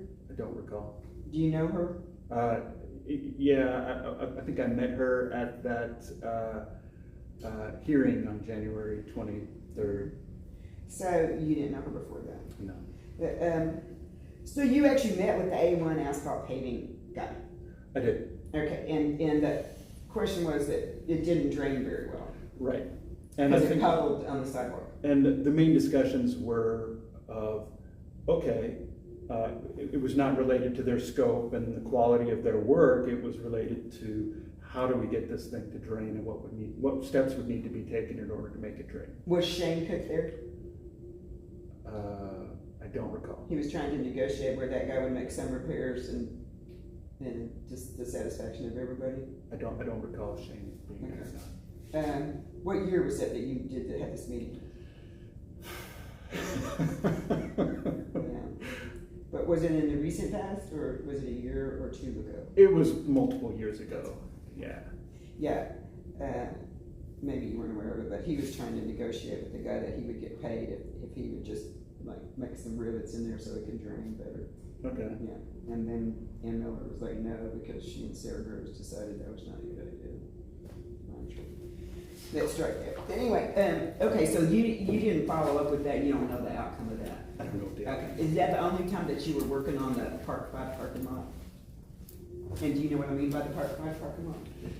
Yes, that by Park 5, sort of adjacent to the parking garage out to the street, and then also that additional lot that appears. Yeah, let me show you what was previously marked as Exhibit 21 and show you that what's in yellow there. Yeah, we've That's got their Yoakum proposed and drawing. Kipling. Okay, That's their proposed drawing for where they want to put the generator. all right. Okay, we call that the Park 5 parking lot. Okay. Okay, and when you met out there, it would, obviously that structure's not on there. Right. Have you ever looked at the plat, the original plat? I don't believe I have, no. Let me hand you what's been marked as Exhibit 4. Have you ever seen that? That's the original plat. Small, but you're used to that, probably. Right, distance. No, I don't believe I've seen this before. Okay. And do you ever look up anything in the plat records? Depends on the circumstance. But you're familiar with plat records? I have. Okay. And so that's platted and recorded in condominium deed records. Okay. Okay. That drawing that you're looking at, which is Exhibit 4. Yeah, it's Exhibit 4, but it's Exhibit A to the original condominium declaration, which was filed in 1978. Okay. On that, there is no generator as depicted on Exhibit 21, is there? No. Do you know what it takes to amend or alter a plat? No. Is the only time that you've been out in the area that's highlighted on both of these as in yellow to do anything with that is in connection with that conversation we just had about asphalt paving? Yes. You did not design any kind of detention or any kind of structure for this generator that's proposed in Exhibit 21, did you? I did not. Are you familiar with the drawing in Exhibit 21? Do you know where it comes from? I may have seen that. Did this come from Stern and Buchek? Yeah, and I was going to ask you if you know whether or not that's to scale on that generator project. I do not. I'm sorry. It looks awfully small to me. That's why I was wondering. And it had some kind of a disclaimer, so I was wondering if you'd ever looked at it to see. See, this document is released for review only. It's not to be used for regulatory approval or permitting, and yet they turned it into permitting. So I was trying to figure out if you know whether or not that's to scale. Okay. No, I don't know if it is or not. Well, there is a scale down here. So. Yeah, I know, but then it's got that legend that's a disclaimer, so normally you could use it if it were actually to scale. So I was wondering what was the problem. So you don't know why there are disclaimers on there. It says not to be used in permitting, and it was turned into permitting, so I'm trying to figure out. I don't know the reason for that. Okay. And are you friends with David Buchek to call him up and talk to him? Hello? Yeah. Okay. I believe so. Have you talked to him about this case? I have spoken with him. We've got a number of ongoing things, and he has spoken briefly about some of this. I think I mentioned to him that I was being deposed on this matter. Right now, no. But Excuse me. schedule- Henrik? Okay, you mentioned to David Buchek that you are a, Is it possible? I'm sorry. It's okay. Let me let him go out. Okay. You have a number of ongoing projects with him, and you mentioned you're being deposed. Did he give you any tips about that? He did not. He said he thought that the lawsuit wasn't going forward. And so, and I was like, oh, really? Maybe I won't be deposed then. And so, and that was about as detailed as we got about it. When did he say that? Last week sometime. And that's when I called Ann Carey. I was like, oh, is this thing not happening? And apparently it's happening because we're here. How did you know Ann Because after you noticed me, I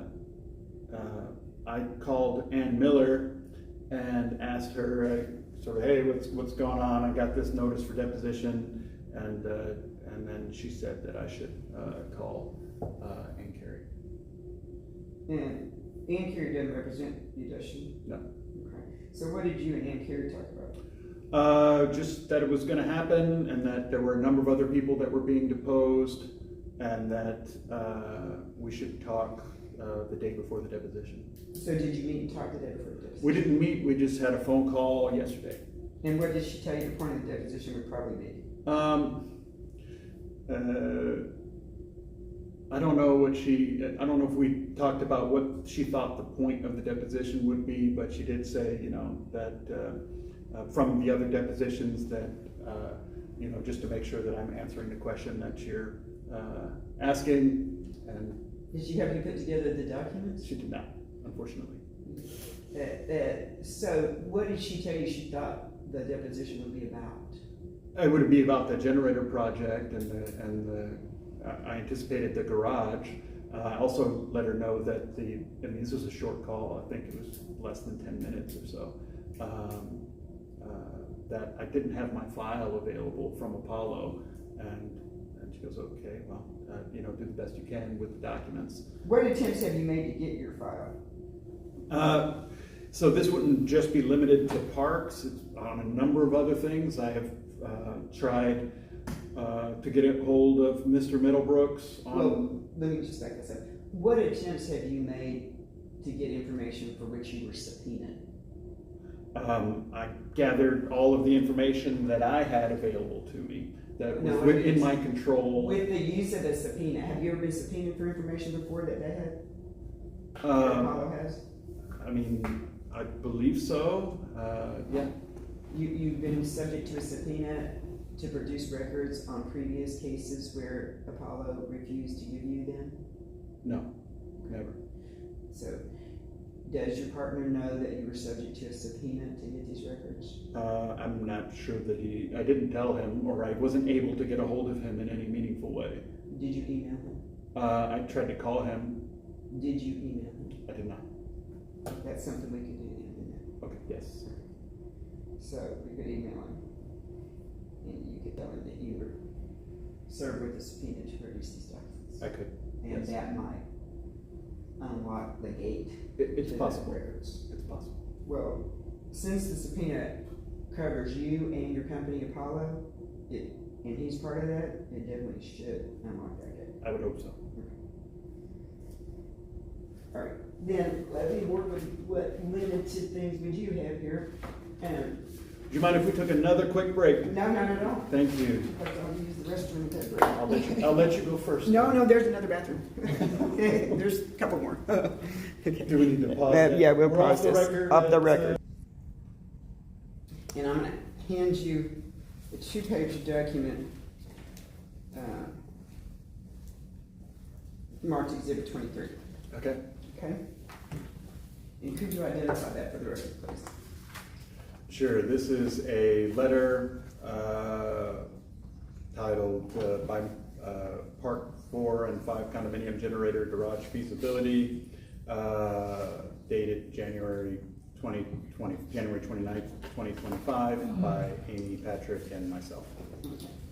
When were you retained to do that?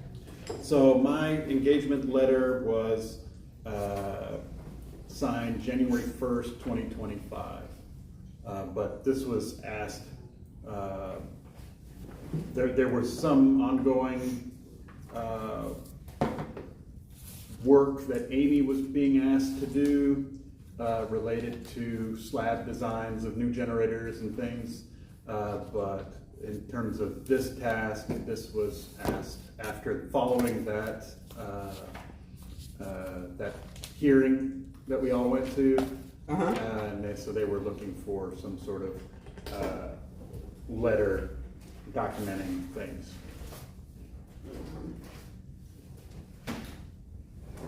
Okay, so if I'm trying to put together a timeline for 2025, you were retained on the phone before you had anything in writing sent to you, huh? I was asked to provide an engagement letter, which I believe part of that file that you sent me? Yeah, there's an engagement letter there that was sent in December.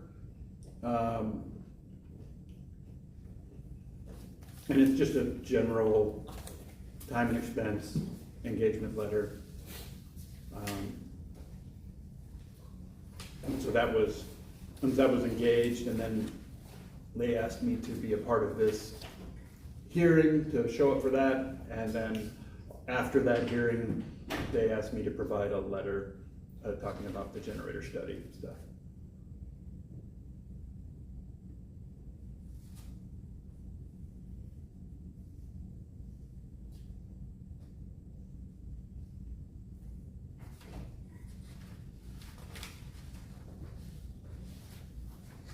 Okay, no problem.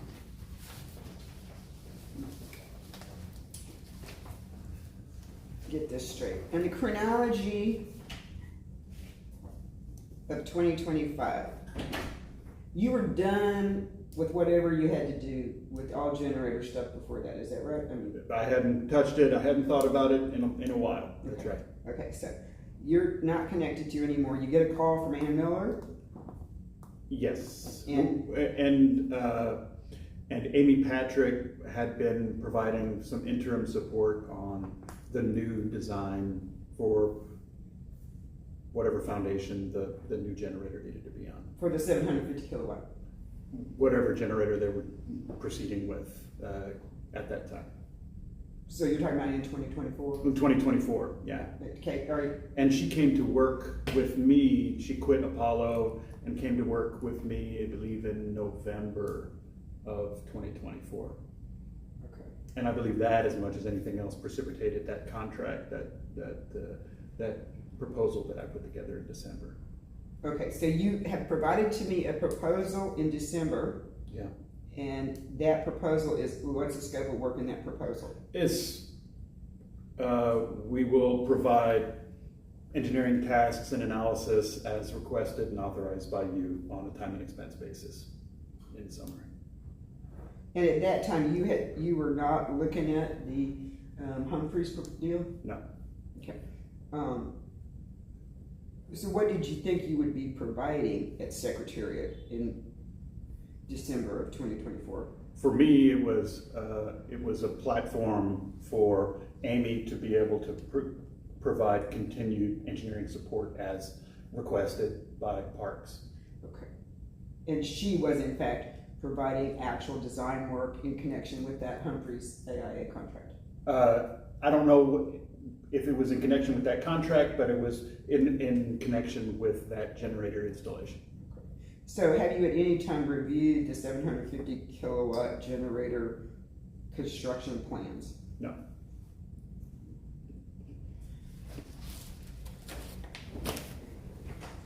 Did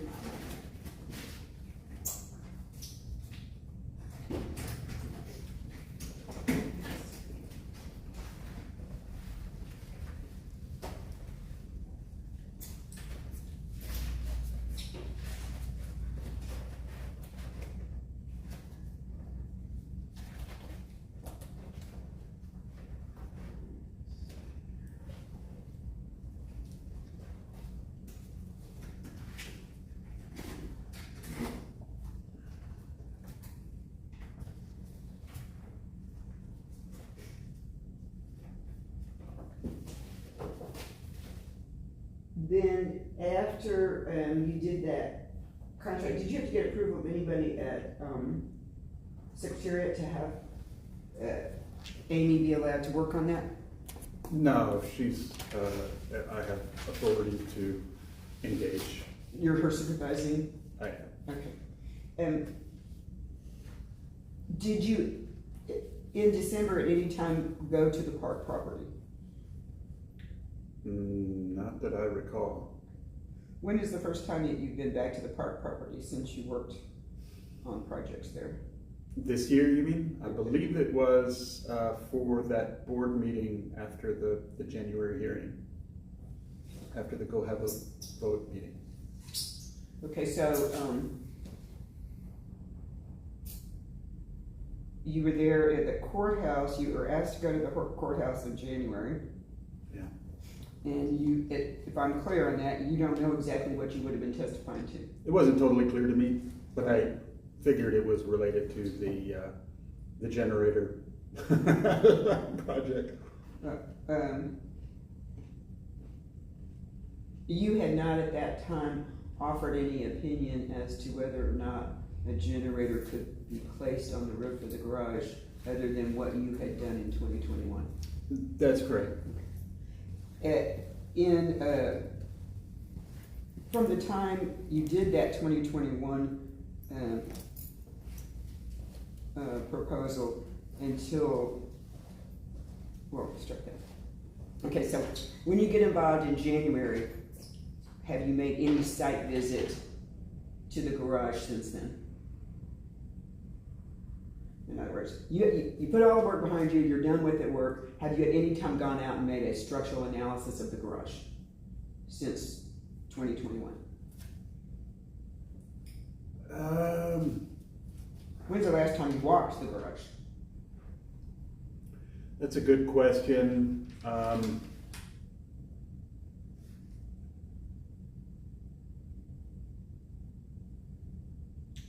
don't recall, but I believe it was related to this garage effort. I think that was the last time that I was out there for that. 2021. Yeah, I'm wondering when the final stages of the facade work were done, and then there was some that the hill to wall repairs and upgrades. Those were, I'm trying to recall when those things completed as well. Well, I'm talking about the recent past. So in let's say from June of 2024 Yeah, to when you got called in January, right. You had not made a site visit. I had not. That's correct. Okay, and then you did not make a site visit when you got called in January. That's correct. And you went out to the property for a meeting of the homeowners. That's correct. That was called by the lawyers were there. Yes. That's the only time you've been out to the property since? I believe that's correct. And was that on or about, was that during February That was the February meeting. 11th? Right. February 11th. That sounds right. Okay. And at that February 11th meeting, did you speak? Yes, I did. And what was the content of your speech? I was discussing the condition of the garage, the history of the garage, and what my recommendation of things that would have needed to happen in order to put a generator on top of the garage. Okay. The last site visit you had done to the property was in 2021 at the time that you were opining on February 11th, is that correct? That's correct. So, do you usually offer an off-the-cuff opinion without doing a new structural analysis? I don't believe it was an off-the-cuff decision. I think this was a rehashing of an old opinion, of an old decision that had been made several years before, and then people wanted to know more about it. So I have been asked from time to time to look at old projects and information. So, did you offer the opinion on February 11th, 2025 that the garage was structurally unstable? No. Okay. Did you offer the opinion on February 11th, 2025 that the 3 generator proposal by Genergy could not be placed on the garage? No. did you offer any opinion at any time that the 3 generator proposal proposed by Dan Tragney of Genergy could not be installed on the garage? By Dan Tragney, I'm sorry. Tragney? Which proposal, was that an independent proposal, or was that? It's the one that all these emails that I got recently. Let me show them to you. Okay. So you're CC in a bunch of these about a proposal. Let me show it to you. Which has previously been marked as Exhibit 13. And you're CC with Ann Miller and a bunch of contractors in this information I got from the Ann Carey recently. Okay. Okay, and this is the subject of your discussion. It's a proposal from Dan Tragney to install 3 generators in a redundant formation on the, it's not really correct to say rooftop because it's the top parking floor of the garage at Park 4 and 5 condominiums. Do you recall that now when you're looking at it? I'll give you a second look at it. Yeah, thank you.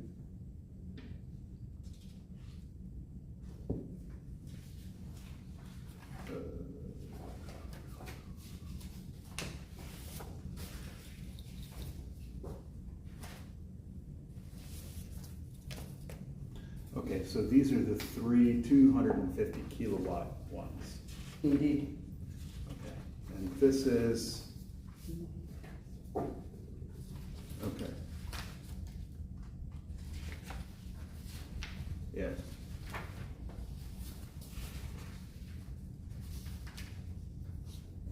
Oops. Right.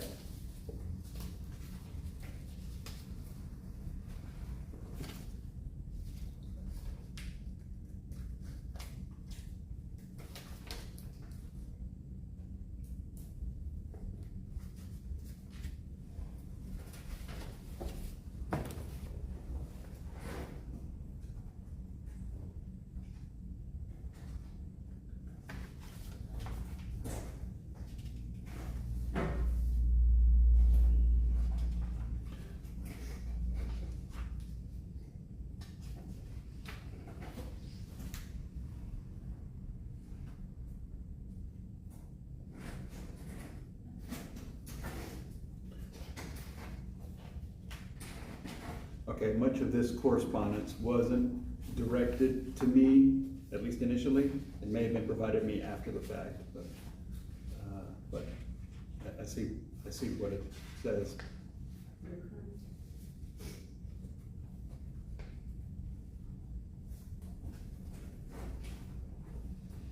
On the,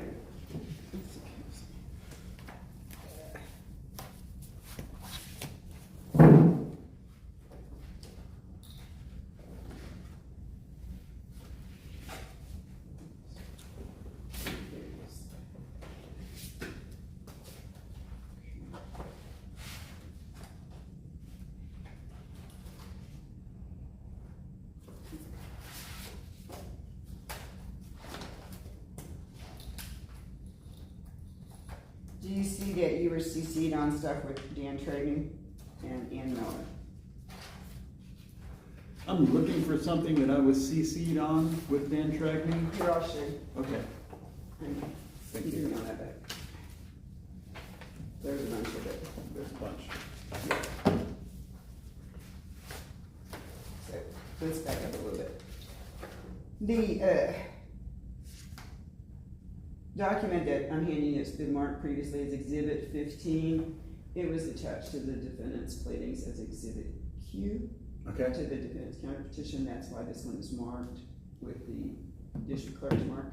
But it's an April 2021 feasibility of generator installation on parking structure report that is signed by you when you were at Apollo.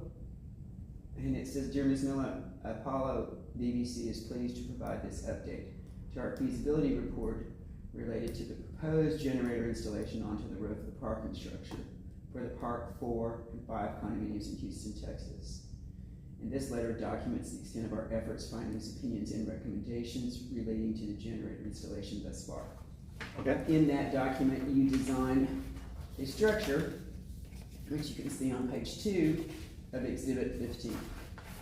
This document was provided to Mr. Tragney in 2023 and was the subject to some of your discussions and some of the Amy Miller's discussions about his proposal, which I previously handed you, and it's marked as, if you'll show it to me. This one? No, the Genergy proposal. I think I gave it back. You gave it back? Yeah. Uh-oh. Sorry. Where did I put it? It's not over there? No, I've got the secretariat thing, I've got the, It was Exhibit 13, I think. You don't have it? no, I don't have that. It's, Okay. this is all I have here. I've got Let me my- get another copy of it. Is that it here? I hope I don't put it. No. Okay. Get your subpoena. Okay. And it's hard to keep these things. There we go. Here's another copy. We'll put the sticker on this. And here's one we got. There's an extra copy. Exhibit 13. Okay, now we're sorted. Okay. Let's lay the groundwork here. Exhibit 13 that you've got in your hand. Yes. That was something you were asked to do in 2021 in connection with plans that were prepared to install a generator on the garage surface parking, rooftop surface parking in 2021. Is that correct? Sorry, would you repeat the question? That document, Exhibit 13, Yes. is something that was done in connection with a proposal to install a generator for partial power on the top surface parking lot of the garage at Park 4. In fact, parking garage in Okay. 2021, correct? This document is dated March of No, I got the wrong 2023. number. I apologize, let me start that question. I'm talking about your letter of April 21, 2021. Yes. Was done in connection with plans that were done by George Dabney to put a Yes. generator on the roof of the parking garage. Yes.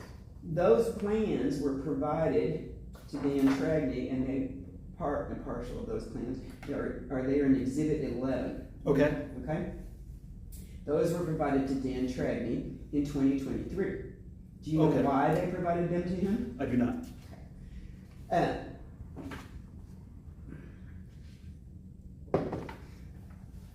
Were you involved with this project when they were trying to get it permitted? No. Did you know what a critical path is? Yes. Okay, tell us, ladies and gentlemen, Drew, what that is, please. That is a schedule concept in which a particular task is, will drive the schedule of the project. Well, and what's important in a critical path is that you outline the critical dates by which you achieve certain things in in connection with the project, right? Okay. So you do feasibility, and you do. Are you familiar with that? You do different. Are you familiar with that? It's used in construction. Okay. It's not an area of my expertise, but I understand generally what you're talking about. Okay. Well, in connection with the project that was proposed in Exhibit 11 in George Dabney's plans, Okay. you were involved in that to the extent that you created Exhibit 15, right? That's right. Were you involved in the beginning of this, or the design of the project, or the establishment of the goals, or anything? I think I was involved in this part of it for sure. Well, they hadn't bought a generator when you did Exhibit 15. No. They hadn't bought a generator when George Dabney did the plans, right? To my understanding, yeah. And did that job ultimately get permitted? I do not know. You weren't aware that it did. Okay, why did they abandon that plan? I do not know. Who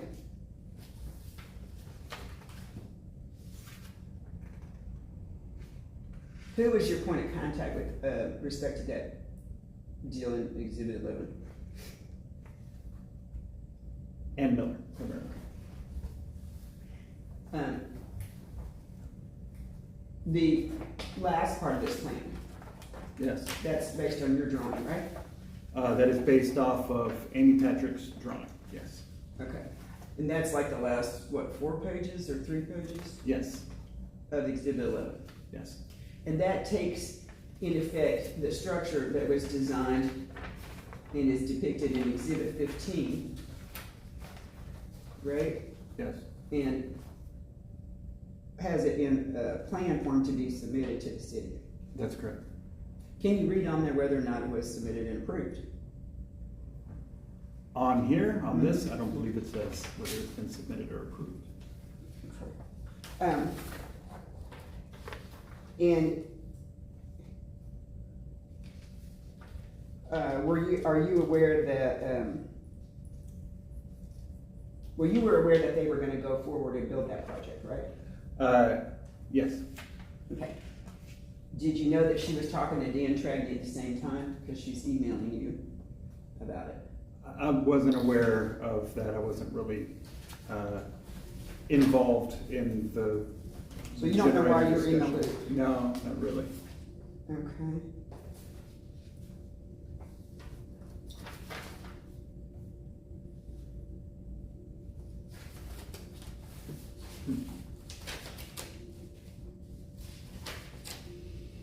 Would you say then that Amy would be the better person to talk to about these emails then?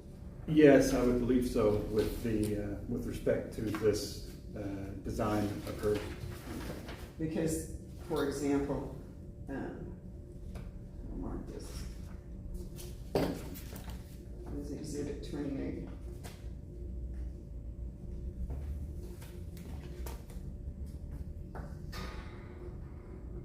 What was 27?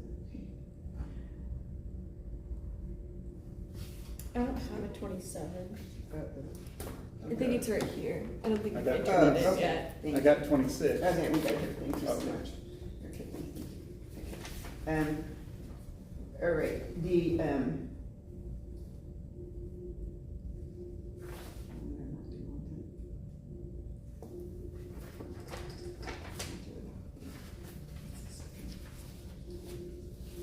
I haven't had these very long, so I apologize for fumbling. Okay.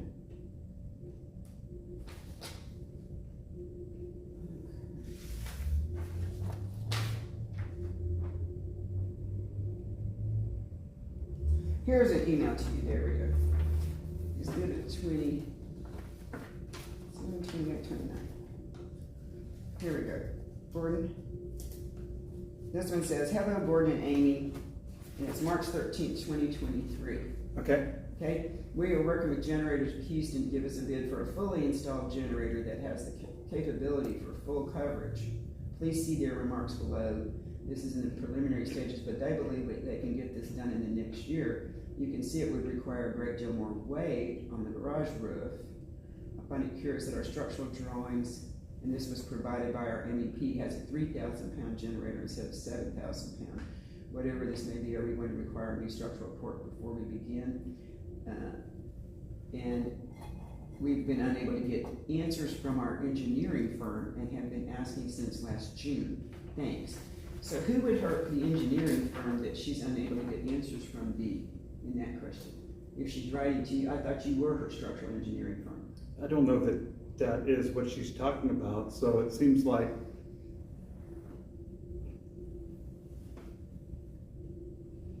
I don't think she's referring to us, about us. Yeah, I don't think so either. That's why I was wondering who that would be. It's not totally clear what she's talking about. Yeah, I was wondering, she looks like she's looking to y'all for an opinion because she's not getting it from someone else. Mm-hmm. And you don't know who someone else is. I'm not sure who she was talking about. Maybe it was the MEP related to that. And who would that be? It might be Dabney, unless it was replaced by somebody else. That's a good thing. Okay, Sorry for talking with my mouth. oh, that's okay. I put what's out there for you. Okay, so, then Amy did a proposal. Let's see.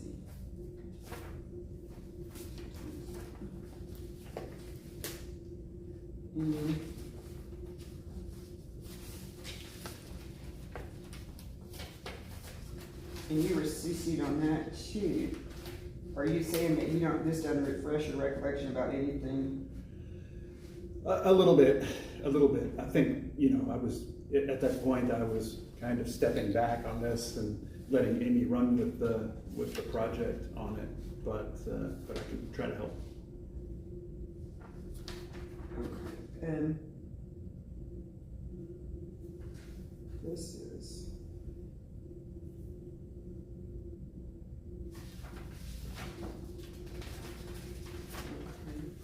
Well, Amy made a proposal for the 3 generators that were in Exhibit 13. She made a proposal, and you were CC'd on it, I believe, about spreading them out between the bays. Does that jog your recollection at all? Well, I mean, this discussion where we spread out the one generator onto the beams, where we avoided it being in the sort of the main parking span area, and then I remember some discussion about 3 different generators. I believe that the service criteria kept changing and expanding, perhaps, of the generators. I don't really know the specifics of it, but the generators themselves were changing, and that affected, what we were trying to do on these things. Do you remember anything about the washer-dryer connections? No, not specifically. Did you work with Justin Lewis? Was he with Midwest Electric? I remember his name, and I Yeah. believe he was involved in kind of coordinating some of the needs, and we tried to get them stuff as they needed it. Let's see here.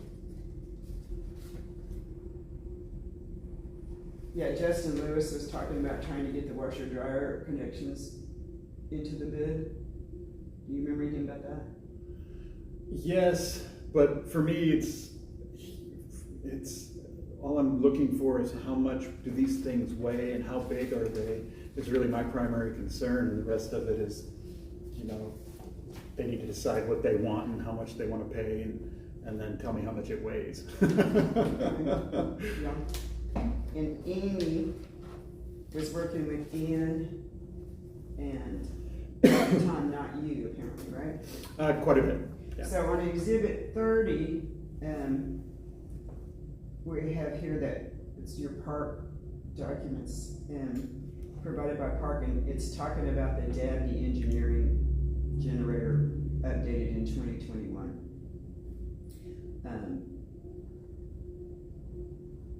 They had given him your plans and your pricing, and then this question is asking Dan if he can do that, and she's talking about the pricing for the previous project. You said you did not provide that pricing, right?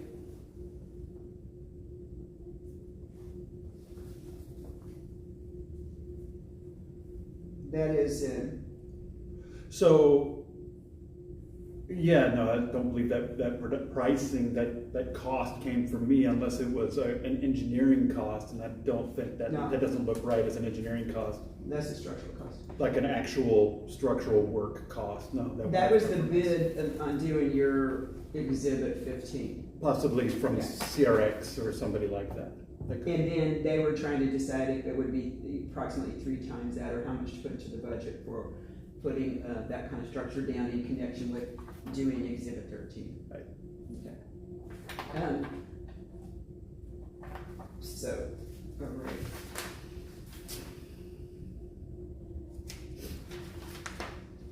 In any event, the cost of doing this structure in Exhibit 13, Exhibit 15. The cost of doing your structure in Exhibit 15 in 2021 did not exceed $100,000. This structure? No, I don't believe so. This may be that $19,000 that they're talking about. That's what they said, yes indeed. So, when they were multiplying it times 3, they said it would be 60,000 and they allowed maybe 100,000, give or take, so they'd be under 100,000. That's possible. Okay. You did not design any additional structures, though Amy did the subsequent to the first one, right? This was a schematic one, so this is a preliminary design, and then this subsequent thing in 2022 was Amy's. And that's in Exhibit 11. That is an Exhibit 11. And you couldn't tell that it was permitted? It's hard to read these numbers. I think I blew them up. I was going to get you to give me the job number on that. The Dabney job number, or? Yeah, let me go ahead and mark this. What number are we on? Do you know? We're on 31. Okay. What was 30? 30 was the emails Dabney Generator 2021. 31. Mark some of these.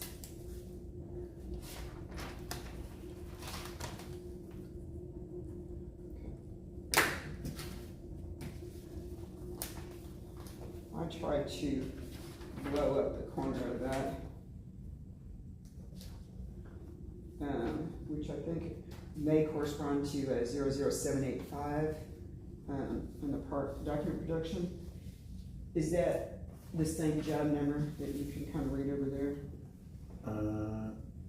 From? The project number? No. It's different? It's different, so this is 124092. Okay. From Michael Wash, and this is this George Dabney? And it's D16045. That's his job number. Okay, let me check that out then. Okay, I've got that. So those don't match. Let me check yours. Sure. What about your drawing? What's the job number on that? I can find that for you more easily. Yeah, it's so tiny though. Yeah. Okay, pretty good. Give me the job number on that if you could. That is, I thought it was here. Yeah, Mind if I zoom in on my phone? That seems to be my latest trick. okay. Project number 20.01.1017. Sorry. 20-01-1017. Yeah. That was tiny. Wow. Yeah. This is actually an eye test. And I am failing miserably.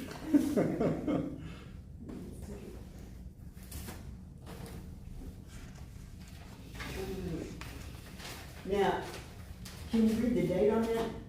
Yes. How long too? This one is May 23rd, 2022. Okay, May 23rd, 2022. Yes. And that was job 20-01-1017?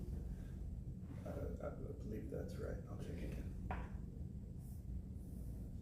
20.01.1017. You got it. Okay, and that is your Park condominium generator structural support for 3614 Montrose, where Apollo BDC was the consultant, and the main consultant you're saying was Amy Patrick by this time. Right. Okay, so you couldn't tell whether or not this was permitted. Here's her seal. Yes.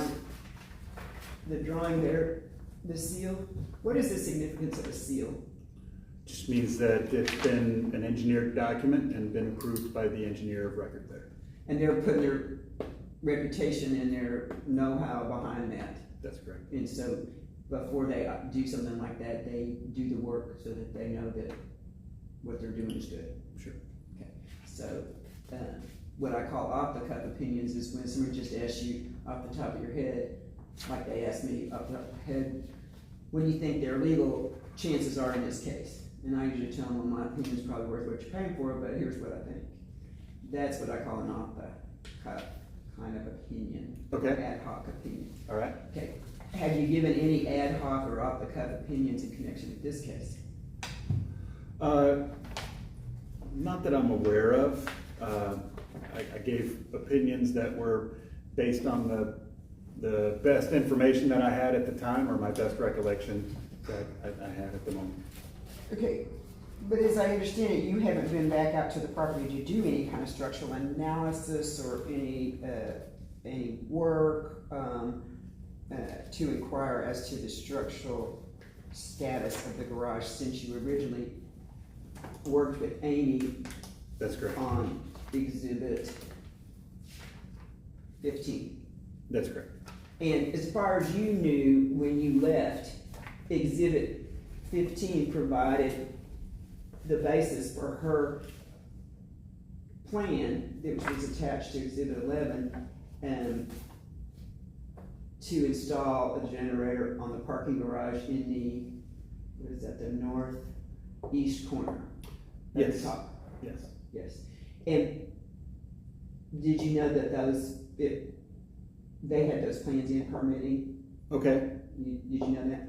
I don't recall that, but okay. Do you know why they didn't go forward on those plans that were permitted? No. Do you know why they didn't go forward on Genergy Exhibit 13? No. Were you involved or asked to do a structural analysis of the garage for purposes of determining whether Exhibit 13 could in fact be constructed on the garage in a similar fashion, but with different spacing, as is proposed on R 1.0 of Exhibit 11, which are the plans that are signed and sealed on 23 May 2022 by Apollo. Okay. I do recall going to, like, there was discussion about the 250 megawatt, the 3 generators instead of the 1 generator. And I remember that there were, it seemed like there were shifting generator specifications, and I wasn't sure of the circumstances surrounding that, but it was hard to nail down like how much things were actually weighing, and so I'm kind of waiting to get the final information. But Amy was in primary lead on that aspect of it. Well, you wouldn't offer an opinion on the feasibility of constructing the proposal in Exhibit 13 without doing the work to see if the garage, the background work. That's correct. Okay, and you haven't done that background work? We did that work at Apollo, and Amy did that work as well. In 2021? And possibly after 2022 or 2023. Well, no. But, Yeah, okay. but I'm not sure what the result of that was. Okay, wait a minute, let's make this clear. You didn't do any work at Apollo personally with respect to Exhibit 13, the Genergy proposal? I believe that Amy did analysis work and that we had some discussions about it, but I didn't do much myself, but we may have collaborated. Did you see Amy's design where she separated she put the generators on the roof and put a bay between them? I may have seen that in passing and taken a look at it for concept. And you don't have any reason right now to say that she did that wrong, do you? Not as we sit here. So you don't have any knowledge one way or another as we sit here today whether or not the proposal that Amy had for separating the generators into 3 generator proposal by Genergy would or would not have worked? Well, I do have an opinion related to that. I believe that it would have been reasonable and prudent to do additional scanning work since we were moving outside of the original boundary here in the northeast corner and moving to other portions of the garage, that all of those areas and load members that would have been affected by those new newly proposed garage generators, that they would have been scanned to make sure that they were continuous and didn't have any hill-to-wall-like deficiencies moving down that would give us an unexpected result and potentially problematic moving forward. Now, you didn't have any hill-to-wall deficiencies on a horizontal surface that you ever saw before. The hill-to-wall was a vertical surface. It was a vertical wall element, but it was the way it tied into the slab itself, or that beam, that was the problem there. Would you offer any structural opinion as an engineer without doing the work? You wouldn't, would you? I'm sorry? As an engineer, you can't offer a structural opinion without doing the work, can you? In general, you need to do the work that you need to do in order to provide a design. So right now, you don't have any structural work foundation for any opinion you have about whether or not this could be constructed. You haven't done any engineering work to substantiate an opinion one way or the other about whether or not the proposal in Exhibit 13 could be constructed. I have done lots of the original background work for this, which is part of the overall totality of information that goes into this. And then Amy Patrick has done additional analysis work related to this, and then I've also provided some of the other opinions related to some of the uncertainty that's involved in the garage here. Okay, that's not responsive to my question. You cannot offer an opinion one way or another as an engineer consistent with the code of ethics about whether or not the proposal in Exhibit 13 could or could not be constructed today. Because you don't have the work to do it. Well, if these are smaller, I've reviewed these. They are smaller, 3 smaller generators compared to the one large generator. So by that, using the same logic, I've had this discussion with Amy about these things, that it makes sense that it could be done. It's just making sure that everything was as expected and there weren't any surprises. Okay. And these discussions, did you have any discussions with Amy as of late? No.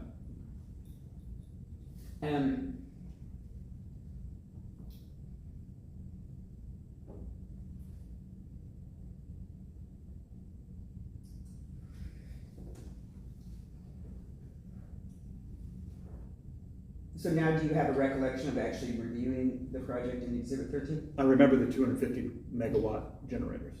Okay.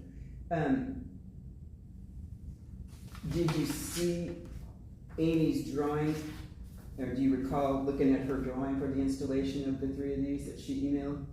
I don't recall that drawing, It's like this. But it's like that. I'll get it for you in a minute. okay. Okay, so as we sit here today, you don't have a recollection of that email. I don't remember that email, no. Okay. At the time that you did prepare Exhibit 11, did you ever appear in front of the board? I don't recall appearing in front of the board. Okay. You ordered the radar scan in the spring of 2021, right? Yes, either Amy or I ordered it. I know I recommended that they do it. And in connection with that recommendation, then the plans were approved and completed, and they moved the plan to do a generator from the ground to the 7th floor of the garage, based upon the structural engineer performing a radar scan and advising that the generator could be placed on the 7th floor of the garage with reinforcement and a nice enclosure. That doesn't seem consistent with my memory. I thought the first choice was on the garage top, and then they moved to the ground after that. Okay. So, but you know that it would be consistent with your memory, though, that in April of 2021, the board advised the owners that the generator, based on your design in exhibit 15, and your radar scan testing, that the generator could indeed be installed on the 7th floor of the garage with reinforcement. That's right. And you don't know why they did not install that? I don't know why they didn't move forward with that.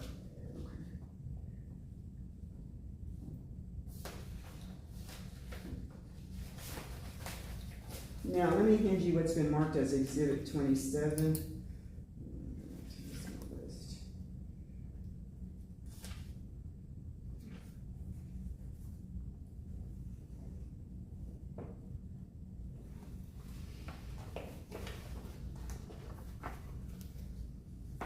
Okay, make sure that my exhibit number's right here. Exhibit 27, was this what you were given by Ann Miller before the February 11th meeting? It's called a meeting agenda. What is that? You provided it to me today. Appears to be meeting agenda for that meeting. Okay, did you have any talk with them about what that was about before you went to that meeting? I believe there was a call where we talked about it. Okay. And you see on there that each, there's an overview of the generator project, right? Yeah. Were you given an allotted time period to speak? I think they said a few minutes. Okay. And you spoke freehand first, and then you were there to answer questions if they came up, right? That's correct. Okay. Under your name, it says you're supposed to talk about structural issues with the garage roof deck placement, structural pad under the generator. Who did you go over that with so that they knew to put that in this agenda? There was a preliminary call before that where we talked about sort of what we were going to talk, what we were going to say. And how many people were on that call? I believe it was the people that were listed on this this item and Miller as well. There may have been others, but I don't recall. So it was like a group telephone call? Yeah, like a group call, if I recall correctly. And did they tell you what they wanted you to talk about? Well, they were interested in hearing about my opinions on these things. And what were you going to get paid for doing this? I don't know. What did you charge per hour? I did send them my proposal, and so my billing rate was listed on there. And what was your billing rate for this particular thing? It's the same for every task that I'm working on. It's $5.25. So did you get paid to show up at the courthouse? I don't know if I've been paid to show up there yet. It's unclear to me. But you were asked to show up, right? I was asked to show up. I believe I've billed for it, but I'm not sure if it's been paid at this point. Well, if you were asked to show up, you should be paid for it, right? That would be my hope. Okay.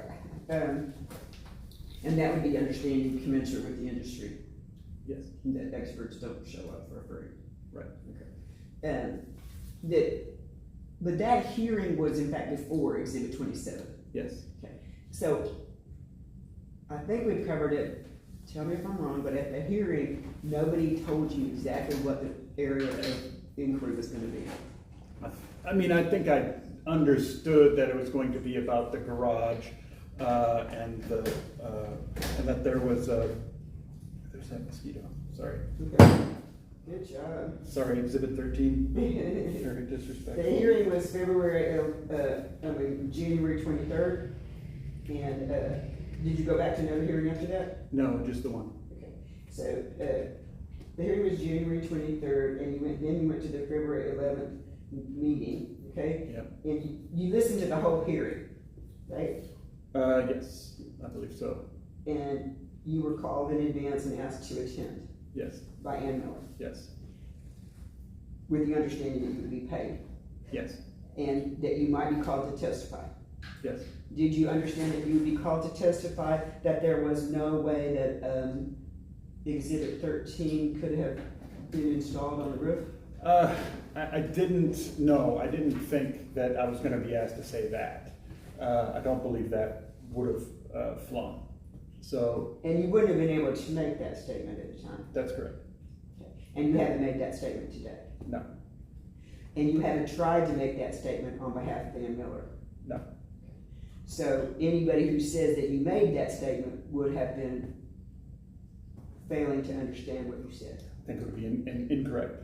So nobody should infer from anything you wrote or said that you had been retained to render a structural engineer's opinion as to the feasibility of Exhibit 13 being installed on the rooftop deck. No, I think that's incorrect. I would say that, I would rephrase that and say that I was retained to provide my opinions related to the feasibility of these generators and the limitations related to them. Okay. When were you retained to provide your opinion? My proposal was signed January 1st of this year. Okay, in January 1st, what did you think you would be given an opinion on? Well, I mean, that was the time when they'd already said it's just a done deal and we're gonna pass it and we don't need a vote and nobody gets to vote on this anyway, and so why did they need you? my understanding is this was subsequent to the hiring of Amy Patrick, and so I thought it would be ongoing support related to whatever needs there were related to the generator installation as it moved forward. So that's what my understanding was. And so I was asked to provide this additional stuff that kind of, in my mind, seemed to come out of the blue, and so I was operating under that existing agreement. Okay, so I have in the stuff that you provided me the specs on the 750 kilowatt generator, Yes, and that's what you thought you were being retained to talk about.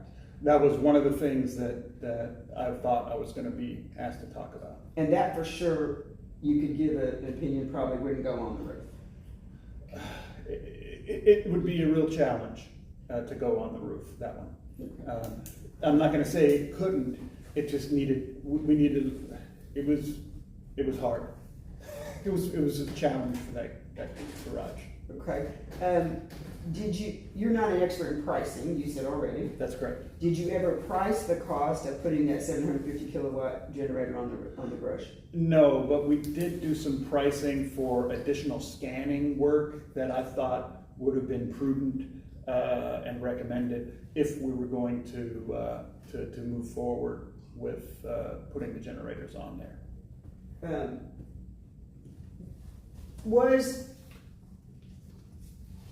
the design in exhibit on R.1.0 placed over the exact space where you did the radar scan? It's the I don't know if the box is exactly the same, but it's the same general spot, yes. And so when did you determine the live load was there that you could vary? I think we talked about in this report is 100, but I don't know that as I sit here now, whether I would go that high, but that's what they said then. But that's what I said then.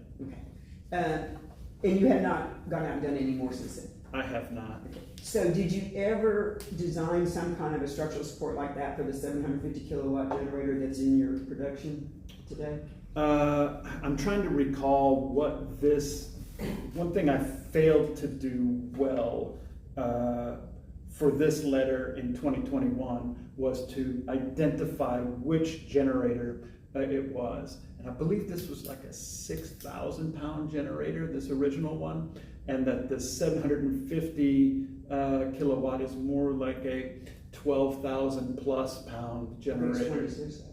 And there's so many different options depending on enclosure, like the noise attenuation of the enclosure that really changes the weight of it. And so I was, when I wrote this, there was one generator and that was it. And so it was the generator, and now there's been these 3 generators, and then this mega generator that was I believe it was the 750 that was it was a big problem. to get that generator. That was when we had to really devise a concept of strengthening the roof structure all the way to the ground for the 750, for that big, very heavy generator, whether it's 12 or 20,000 pounds, I don't exactly recall. And that was would have been a big expenditure, and I believe resulted in the intent to explore options on the ground rather than on the roof of the garage. Because in this case, just assume with me, if you will, that the generator was about 25,000 pounds, and the accoutrements that went with it were another 1,000. So the generator itself, let's say, is 25,000. That's a lot more load in a much more confined area than spreading 3 smaller generators across 3 days. I agree with that. And it presents you with a bigger engineering problems for support. Most definitely. So, had you talked to anybody about the prospect of designing such a structure, reinforcement? For the big generator? Yes, sir. Yes, we had a meeting on site, and I believe it was somewhat after this 2021, like closely afterward, maybe in the summer. I remember it being pretty hot. And having this discussion where these new big generators seem to just come out of nowhere. Like, hey, we're still good, right? No, we're not talking about a 6,000 pound generator. We're talking about a big generator. And no, there's a lot more that needs to happen there. And that's where all of this additional, strengthening, and then me being pretty concerned about the garage and every connection at that point, making sure that it's completely up to snuff. And so that's why you wanted to do the testing. Yes, testing, and then, that would drive the final kind of strengthening, design that would need to be done. I was even concerned about the foundations of that and how they would interact with the existing foundations. And it was going to be a big rabbit hole before we ever put a single cable on the building, Well, do you know why anybody went ahead and bought the 750 kilowatt generator before they had plans for where it would actually fit on I don't know. I don't have an opinion on that. Have you ever talked to anybody about buying the cart before the horse in this case? I try not to. Yeah. Well, generally speaking, in doing a generator install, it's wise to get your plans and your specs approved before you actually buy the materials, isn't it? I think in general. In general, that's usually the first step of the process is you design, and then you get permitting, and then you do procurement. You can get prices, but you don't procure the product before you have permitting and installation approvals, generally. I suppose in general, that could be Well, you certainly hadn't done that in 2021. That's my understanding, that's correct. And for whatever reason, that deal didn't go through, and so they didn't end up with a generator they couldn't use in 2021. And you don't know why in 2023, these plans were still going through the city, and they were soliciting the bid from Dan Tragney simultaneously. You don't understand what the tracking was on that. No. So nobody told you, they CC'd you on some of this stuff, but nobody called you and said really what they wanted you to do on that. It was mostly Amy. Well, you've got to understand there's, I'm frequently copied on emails where I don't really have any role to play or an opinion to offer, or I'm not, I'm not, I don't care how many megawatts they need. I only care about how much it weighs, Like in September 18th of 2024, you're CC'd in this long string of people where Jim Mosley is talking to Tim. That would be Tim Martin at CFI. Okay. Right? And he's saying he's sending him some Generac sheets, and they're getting a submittal package. What is in a submittal package? the things that the contractor or supplier are proposing to install or responding to the design. So a lot of times you would get that before somebody bought it so that you could talk about pricing and installation and design before that. Yeah, to make sure that we're all on the same page and we're all speaking the same language, and that what the contractor is proposing to do is consistent with what the requirements are. So even though you're CC'd on these things, is there anything you were actively doing in connection with those? I guess I'll go ahead and mark it, but we'll mark it just for purposes of the record. If this isn't something you're actively engaged in, you can tell me, and that I'll mark it as Exhibit Sure. 32. And these are some emails to you in September 24. Yeah. I take it you don't have these right now. I believe they're part of what I submitted to you, because it looks like it went to my secretariat email address. Well, you're right, actually. They had some emails in there, but they didn't have any of the submittals that were being all transferred to everybody. Is there some way you could download those and send those to me? I mean, but potentially I could see what those things were. But I was, as far as the way I was operating, I was out of the loop on that, and I didn't believe that there was any action item for me to do related to this, because I had, first of all, no contract. Only, I think I saw that Amy was involved, and it was my understanding that it was her scope of work at that point related to this. That's what I was wondering. So this is really not something that you're offering a live opinion on as it's going by? No. That's what I'm trying to figure out. Okay. But I would like you to check when you get back if you have attachments Yes. to your stuff. I can Thank you. and, Can I borrow your pen? yeah. If you have attachments to anything, I'd like you to take a look at that and see if you in fact. So this would be from Jim Mosley. You just look at that time frame and see if there's, because on those emails going back and forth, there's a bunch of attachments, and I have not been provided with anything that's scheduled on Exhibit B to the AIA contract. Okay, So I'm looking for all of those. I'll look. Okay. And then I'll submit a link to you if I am able to identify any of those things. And then, all right. Then, going back to the design that we had talked about in Exhibits 15 and Amy's design at the back of Exhibit 11. Yeah. Then they're getting that through the city, and then Amy's been given Exhibit 13. And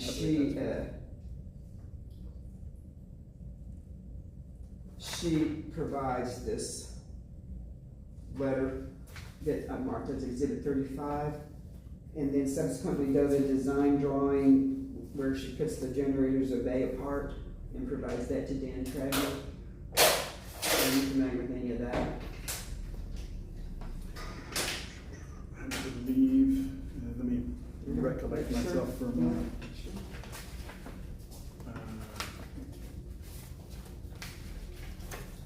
Okay.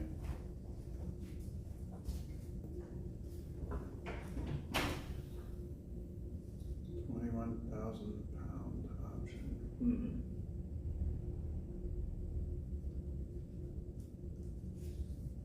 Okay. 3,000 per beam. Generator weight. There's the 6,000 one on the 2 steel beams. That's right. Okay, so now it's creeping up. That's right. I remember this was part of the creeping generator issue. That's right. I do recall this, and trying to continually nail down, and then we went to the mega 21,000 pound option here, and I think. Did you ever put the opinion about that 21,000 pound or whatever it is, over 20,000 pounds for the 75 kilowatt generator? Did you ever put an opinion that would require new radar scans and testing in writing? I don't believe I did. It was something that I provided verbally when we were walking the garage, and I wasn't asked to provide a formal report at this point when the generators were changing, like I did in 2021. Okay, and so when do you think you were providing that information? So this is 2023, so it sounds like there seems to be a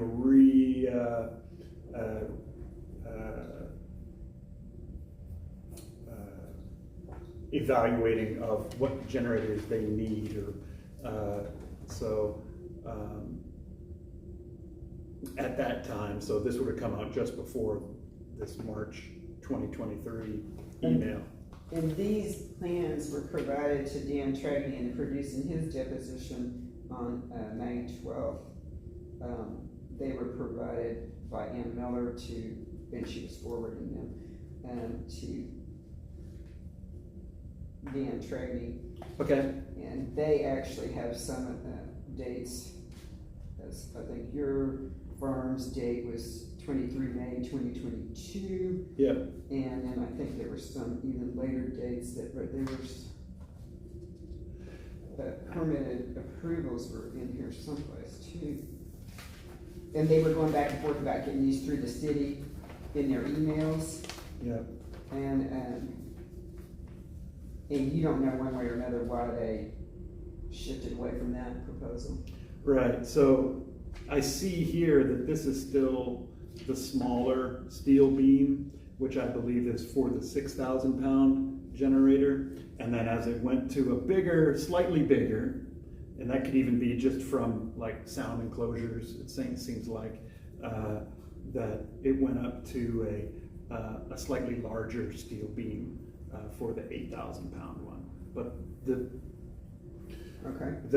I think I would interpret Amy's discussion on this email from the 21,600 pound option, where she says we will likely need to spread these out over 5 bays rather than just the 1 bay. It will take significantly more room and there need to be a bay. To mean we need to figure this out is really, and we haven't totally don't fully understand what all is needed in order to do this. That this is kind of a conceptual option here that's not fully fleshed out. Did you ever see the structural engineer's opinion for the structural engineer who was consulted by Dan Tragney in connection with preparing Exhibit 13? I did not. That would normally be something you would want to see. I would certainly be interested to see it.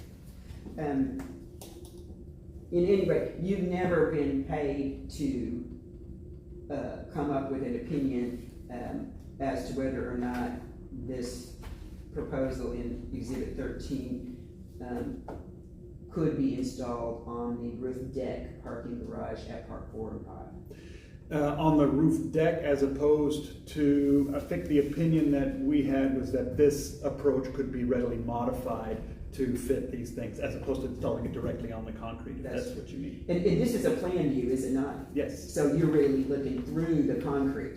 We're looking on top of the concrete, and we're putting a big steel, I-beams to hold it up above the roof. So it'd be like if we put them up right over here, and then you were on the other side of it with the generator. Yeah, we would put, it was intended to just clear the roof, so be a few inches and just keep the generator off the roof, and then drop the load down onto the big concrete beams as opposed to the much more... So you're distributing the load to the structural elements that can most bear the weight. Exactly. But you were not asked to design that, but that's kind of what she's tooling around with in Exhibit 35, saying she could come up with something. And I don't believe it really got any legs at that point. I think she does one more drawing of it past this. Okay. She does a proposal past that, and that I've seen anyway. And a lot of times there's so much information going on that we're waiting for something that is clearly directing us to do something, because we're kind of the last, end of the chain Yeah, and so let me show you here what I was talking about, and I'll mark this as an exhibit. This will be exhibit 35. Here's where I was talking about they sent you submittals. And it's a Dropbox link on exhibit 35.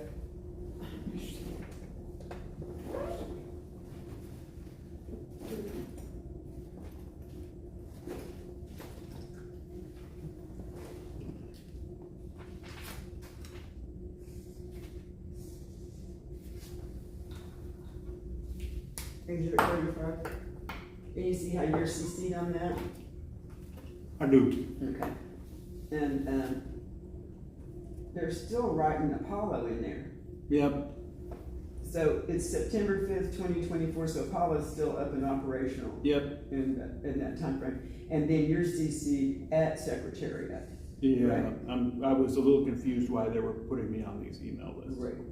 But you could go back and check about this Dropbox link and see if you have, there's some others in there. Just, I'm asking you to check those and provide me with whatever you had in those links.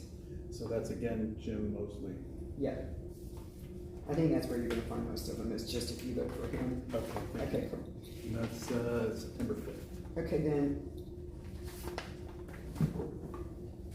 in the documents you provided me too, you had let me go back just when you were retained in 2024 initially, 2025, you have a new letter, and that's in what you provided. Yes. Okay, so, or was that in December? That was in December. It was provided to them in December and was returned back to me in January. New Year's Day. Yeah, exactly. Okay. You didn't know why it was over the holidays, did you? I don't know. No. I've never signed a contract on New Year's Day. I'll designate me too. So you got that contract, and that was going to be, in your estimation, in connection with this new big generator that Ian Miller bought through Ken Humphreys. Yeah, I wasn't even sure what the circumstance was, other than it was foundation on ground, as far as my understanding was. It's pretty limited. Okay. Had you ever discussed with this Ken Humphreys guy any generator experience he had? No. Okay. Do you know whether he's in fact ever installed a generator? No. Okay. You know how an AIA contract works, right? I have been involved in numerous AIA contracts. But you haven't had occasion to look over the one in this case? No.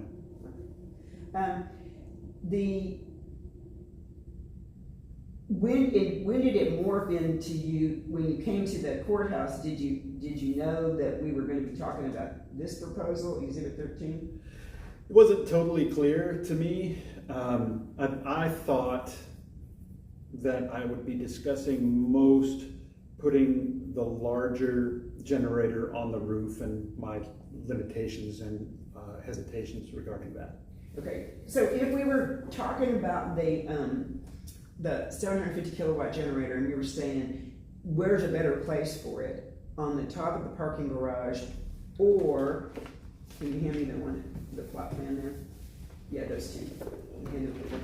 Sure. So if we're looking at exhibits 21 and exhibit 4, and we're saying, these two things, where's a better place for it? Up here or over here, when it weighs, let's say 26,000 pounds in a small confined area?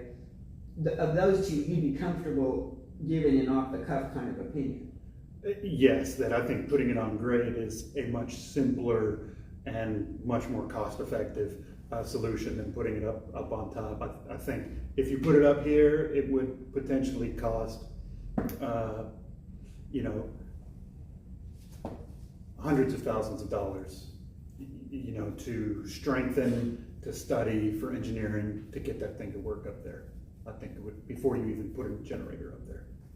And you don't know how much of that you'd spend just on the radar scans versus the actual reinforcement that would be necessitated as a result thereof? I think I asked, and it was going to be 50,000 plus to scan everything that we would need to scan for that big guy. And who did you ask that?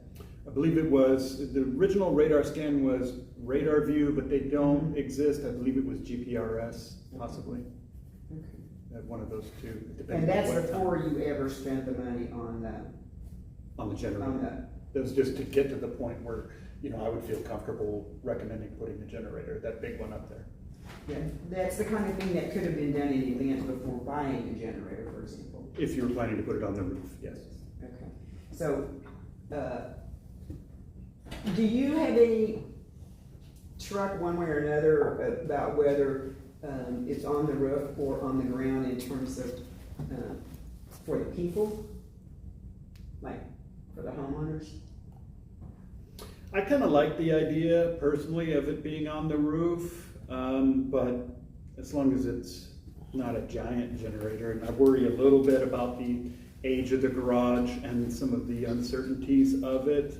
But I mean, it feels like it's out of the way in a place that isn't used on the roof. Like nobody really parks up on the roof that I'm aware of. So it seemed convenient. But There's this space over here, I was just wondering if this space would ever accommodate it. You see where I'm pointing? yeah, kind of that walled off space. Mm-hmm. I think there was some discussion here in these handicap spots. I don't know if they looked at this particular spot right there or not. I'm not sure. That was a pretty good idea once you bought that big thing. Okay. That, I just wondered if anybody ever considered it. One of the things, that was one of the first spots that they were just talking about as we walked around the site soon after the discussion of the 750 watt and my great hesitations about putting that on the roof.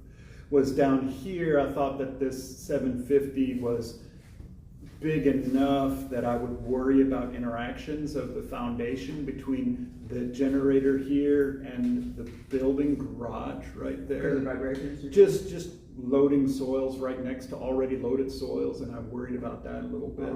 So that was a potential thing. I don't think it was not insurmountable, but that could have been. And then somebody, I don't remember who, just said that these trees were really nice. Yeah, okay, that's true. So there was a lot of discussion on that. Oh, okay. So we came to the meeting where we had the agenda, Exhibit 27, and you were offering your opinion there about the structural issues with the roof deck. What you really were comparing then was the placement of this particular large generator on the ground versus on the roof without regard to the displacement of parked cars. That's right. I didn't have an opinion on parked cars Or who owns that. That's correct. Okay, but you were just saying with that big dude, you're gonna be safer in the long run to put it on the ground. I think it would be much easier, simpler, and cheaper to do that. Well, but you didn't cost that out. I did not, but I understand even some of the upfront costs and engineering costs before you even start strengthening. There's a big scope of work that would need to be done before you even were able to feasibly put the big guy on the roof. Okay, so, well, and just in terms of general construction contracting, I mean, I had a contract company for a while, and I built houses. I built 32 houses in the Heights, and I can tell you that we built things from the ground up. And if somebody asked me to build something on the roof, I would say I don't know what I'm doing because I don't build on rooftops. Yeah. Yeah. So there's also that factor, which is the general contractor, Humphreys, builds on the ground. I mean, that's what he does. I don't have an opinion on his experience. Oh, you didn't ever learn what he did or anything? We talked generally, but I don't have his resume or his Did you ever background. ask him if he'd ever installed a generator on the rooftop? I did not. That's not something that most people who are not generator installers have done, correct? I don't have an opinion on that. Or do you have any opinion on who the leading generator installers are in the city of Houston? I don't have an opinion on that either. Generally speaking, general contractors don't install generators on rooftops. Are you aware of that? No, but I would agree with you if you said it. Well, the ones that do that are experts usually in Fisk or Caterpillar or Generac or what Genergy, whatever, something like that. So anyway, there's a lot more knowns on the ground to a person that builds on the ground all the time. Correct. From a structural perspective, certainly. Right. Okay. Now, you turned over an email that you sent to Ann Miller. No, actually, that you got from a resident named Tom Grass. And I just saw that this morning. Okay. Okay. Do you remember that? I believe that may have been subsequent to, sorry for munching. It's okay. To a call I received from Mr. Grass. That was it? I believe it was before this homeowners meeting, after the hearing and before the homeowners meeting. I believe that's the case. That's correct. And so, right, and so I had put together an email there. Okay. Tom Grass called you and spoke to you, and in the course of talking to you, and was saying, are you saying the garage is no good? And you said, no, I'm not saying that. Right. And then he said, he talked to you about what we were just talking about this 750 kilowatt generators, probably not a good idea to put that on the roof. And he confirmed with you that you had not been paid to do an analysis of the 3 generators as proposed in the Genergy proposal, Exhibit 13, correct? Well, again, I think that was, we never designed it, but I thought we could I remember that there was a discussion of these smaller generators, and I thought we could adapt our existing design of the racks that would put the weight onto the primary structural beams to these smaller generators. I believe that was correct. Now, in the course of that conversation, did Tom tell you that your letter had been circulated to the owners? I don't recall exactly what Tom, what all he said. I was a little confused by his terminology and his aggressiveness. On the, I mean, he was. I think he had an understanding or a belief of things that was different than mine. But I was trying to understand where it was coming from. Okay, so you were speaking to him, and he was asking you, about these things, and did you through him find out that he had received a copy of your letter that we marked as? Yes. What is that exhibit number? That is not that exhibit. It is. Exhibit 23? 23, that is Okay. correct. Exhibit 23. So he had a copy of your letter, Exhibit 23. That is correct. And did you know your Exhibit 23 was being mailed out to the homeowners? I was not sure how this was going to be used. When you were given the task to write the letter, it was from Ann Miller? Yes. And what did she tell you your task was in writing the letter? It was to just clarify and, these opinions on related to the generator on the roof. Okay. And that was related to the opinion that you had about this particular proposed generator being on this particular garage, as I'm pointing to it on Exhibit 21. That's right. But also,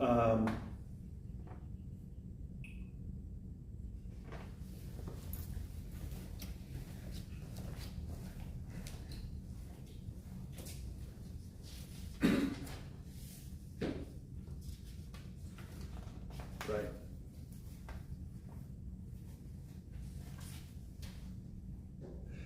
There was. I think we were trying to clarify both the weight of the larger single generator and then the multiple smaller generators related to installing them on the roof. But he said in his email that you had established with him that you were not opining about the 3 generators. Do you have that email possibly? The one that you sent today? Yes. I think it's on your, can you pull it up on your stuff? Possibly. Let me see. This keeps shutting me out every time so, Sorry. it'll take me a minute. I'll tell you what, to take a bathroom break right now while you check that out. Can we go off the record for just a second at 2:26? And we'll let you look for that.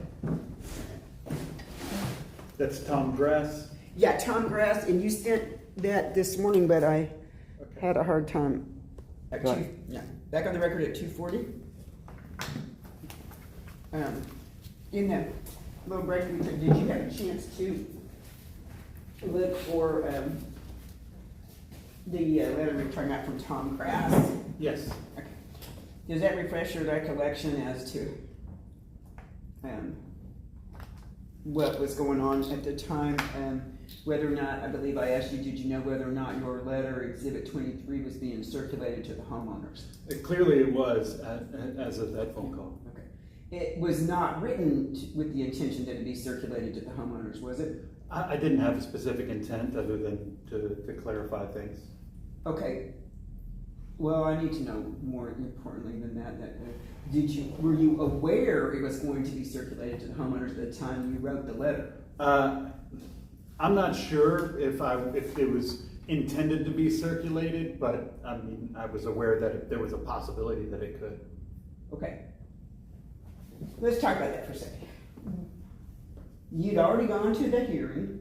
Yep. And you heard the judge say, go take a vote. Yep. Now, you don't know whether or not the vote that they took was in fact in accordance with anybody's declaration or bylaws, do you? I don't know. I don't have an opinion on that. And you didn't hear the court tell them how to take the vote, did you? I was there in the courtroom when she told them to take a vote. So, I mean, it was She used those words. emphatic. She used those words, take a vote. Yes. She did not describe how they were to take that vote. No. Okay. So, did you know that in connection with, quote, taking the vote, that they would circulate a ballot? No. Did you ever see a ballot that was indeed circulated? No. Did Ms. Miller provide you with any kind of documentation at all about what would go out in a package to the homeowners? Not that I recall. So, when you left the hearing on January 23rd, okay, did you have a powwow with the other contractors who had attended that court hearing? So when we left the hearing,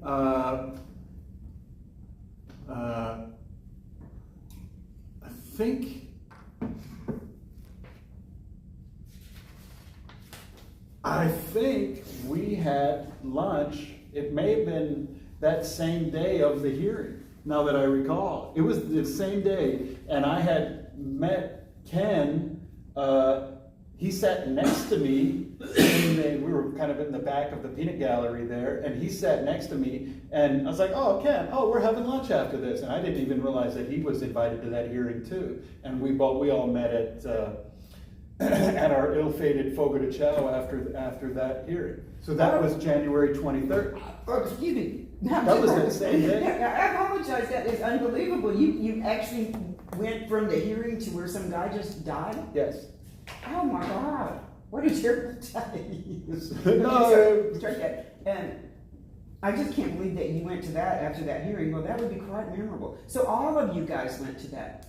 But Jeff Kinshu wasn't at the hearing. It was just Ken Humphreys and me, and then we showed up there, and Jeff Kinshu met us afterwards. Oh, so it wasn't like the powwow group from the courtroom went together. They may have had a powwow, but I had a lunch date with Jeff Kinshu, and so I got out of there, And I'm assuming Ken got out of there because he showed up to. Did you talk about the hearing?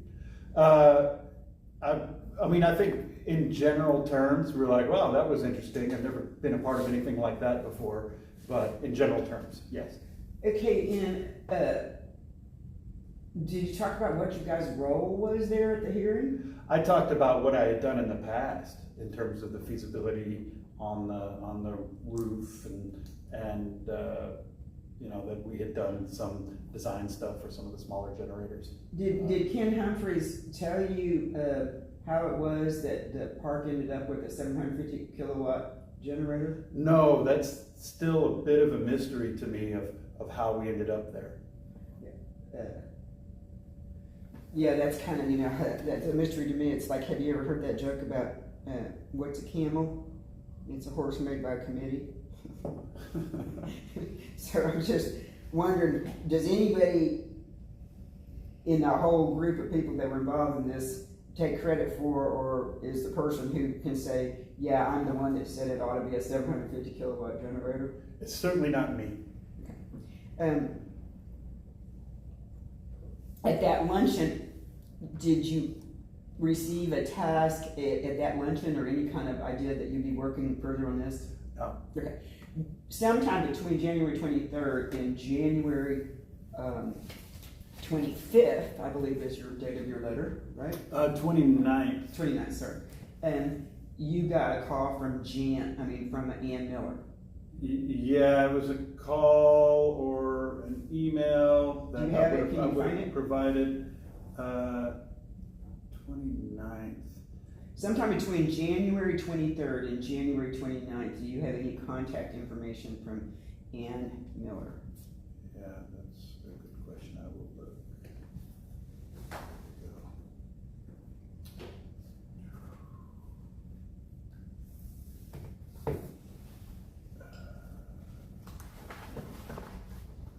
Of course, in my production, they're all dated 5/28. but Exactly. That's nice. That's exactly my problem. Let me see. Do you have internet here? Yes, I do. Indeed. I can probably share that with you, I think. You may be able to share it, whether I can do anything with that sharing. Is it in the Heights Holding It one is of those? indeed. Yeah, it is indeed. I think they have a deal where you just click it and it shares it. So Is it the regular holding or the 5 or the plus? you can try the plus. Let's try the plus. Okay. Let's try the plus. Okay. And I'll connect, And enter password, sir. okay, here we go. Alfie Romeo 316 plus Alfie Romeo You want it 316 in here? plus I'll write it down just in case I connect. Alfie Romero. Sounds like an inside joke. Romeo. Like related to an Italian Car. car. Yeah, it was actually it's a dog I used to have that was really fast. Alfie. Let me try. It's Romeo. Romeo. 316 plus. I think that's it. 16. Let's go. Get Is it connected? it. There we go. And that's Heights Holdings Plus. Okay. Okay. Now that should help you get your stuff there. Okay, so we said January. Sometime between January 23rd and January 29th, were you contacted in connection with drafting what has been marked as Exhibit 23 and is your letter of January Yeah. 29th? So there are a number of emails.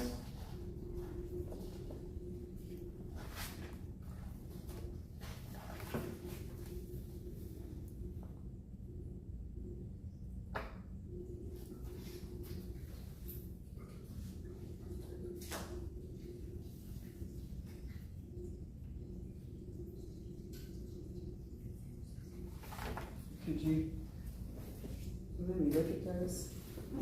Sure. Sure. Sure, if you lean over. There's this one on Okay. January 26th from Ann We to, asked our expert showed up this last time. The assertions are there's 1.1 million option, that there have been structural reports done on the structural pad. Garage can hold the generator. That we were spending $700,000. They heard all this meeting.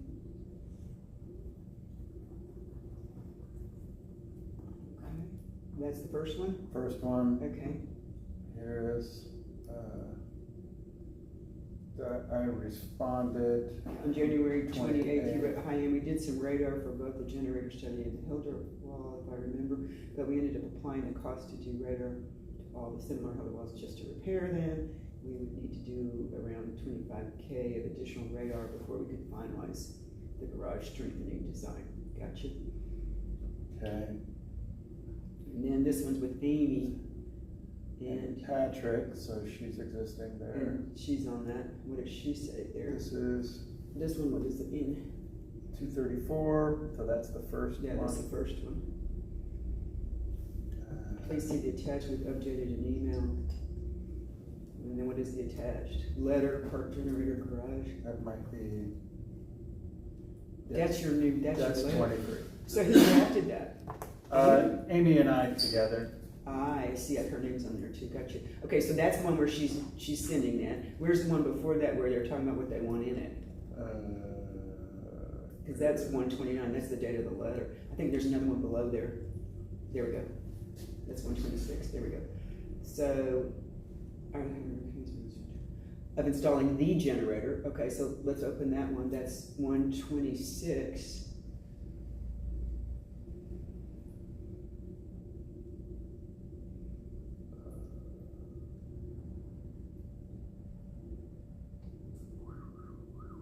Yeah. Maybe the other network's a little faster. Oh, this is 128.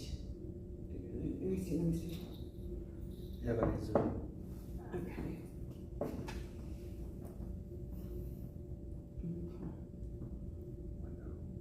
There we go. Very pretty good there. There we go.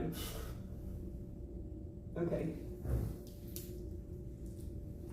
Okay, now, in the emails, you're talking about the one, and then this letter, the big one, and then this letter says, the garage cannot hold the weight of single or multiple smaller generators without significant rework.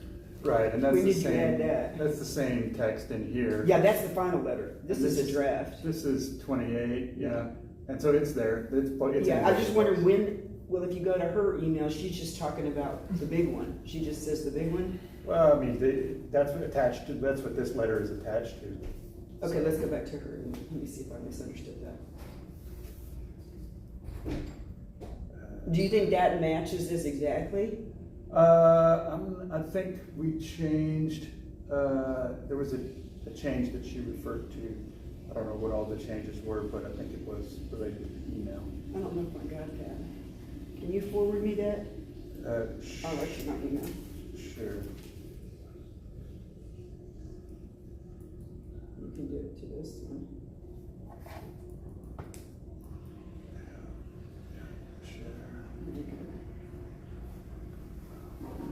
Or if you have Tracy already in there, because you may have it.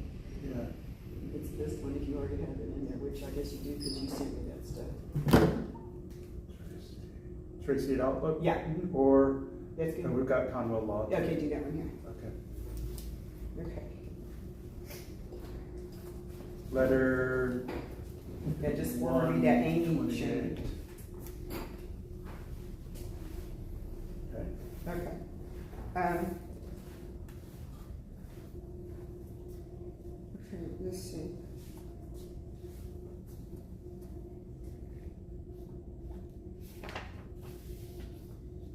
Okay, and then what else have you got between those two dates? Where were we? Between the, January, So 29th. So so we're on the 29th. We're going back to January, where's it? 23rd, I think, was the, So we've got this first one at January 28th at 6 PM. So that's it's the attached letter oldest. regarding the feasibility of installing the generator. That's what I'm talking about. And that's the letter Right, that I right. just sent to you. Right, okay. And then, It looks like a misnomer to me. okay, 117, hearing invite, let me see this one. Temporary injunction hearing, so you got that from the lawyer. From Chantal Okay. Lilly. Yeah, what's down here? This is 117. The vendor says in the record. And of course we said no.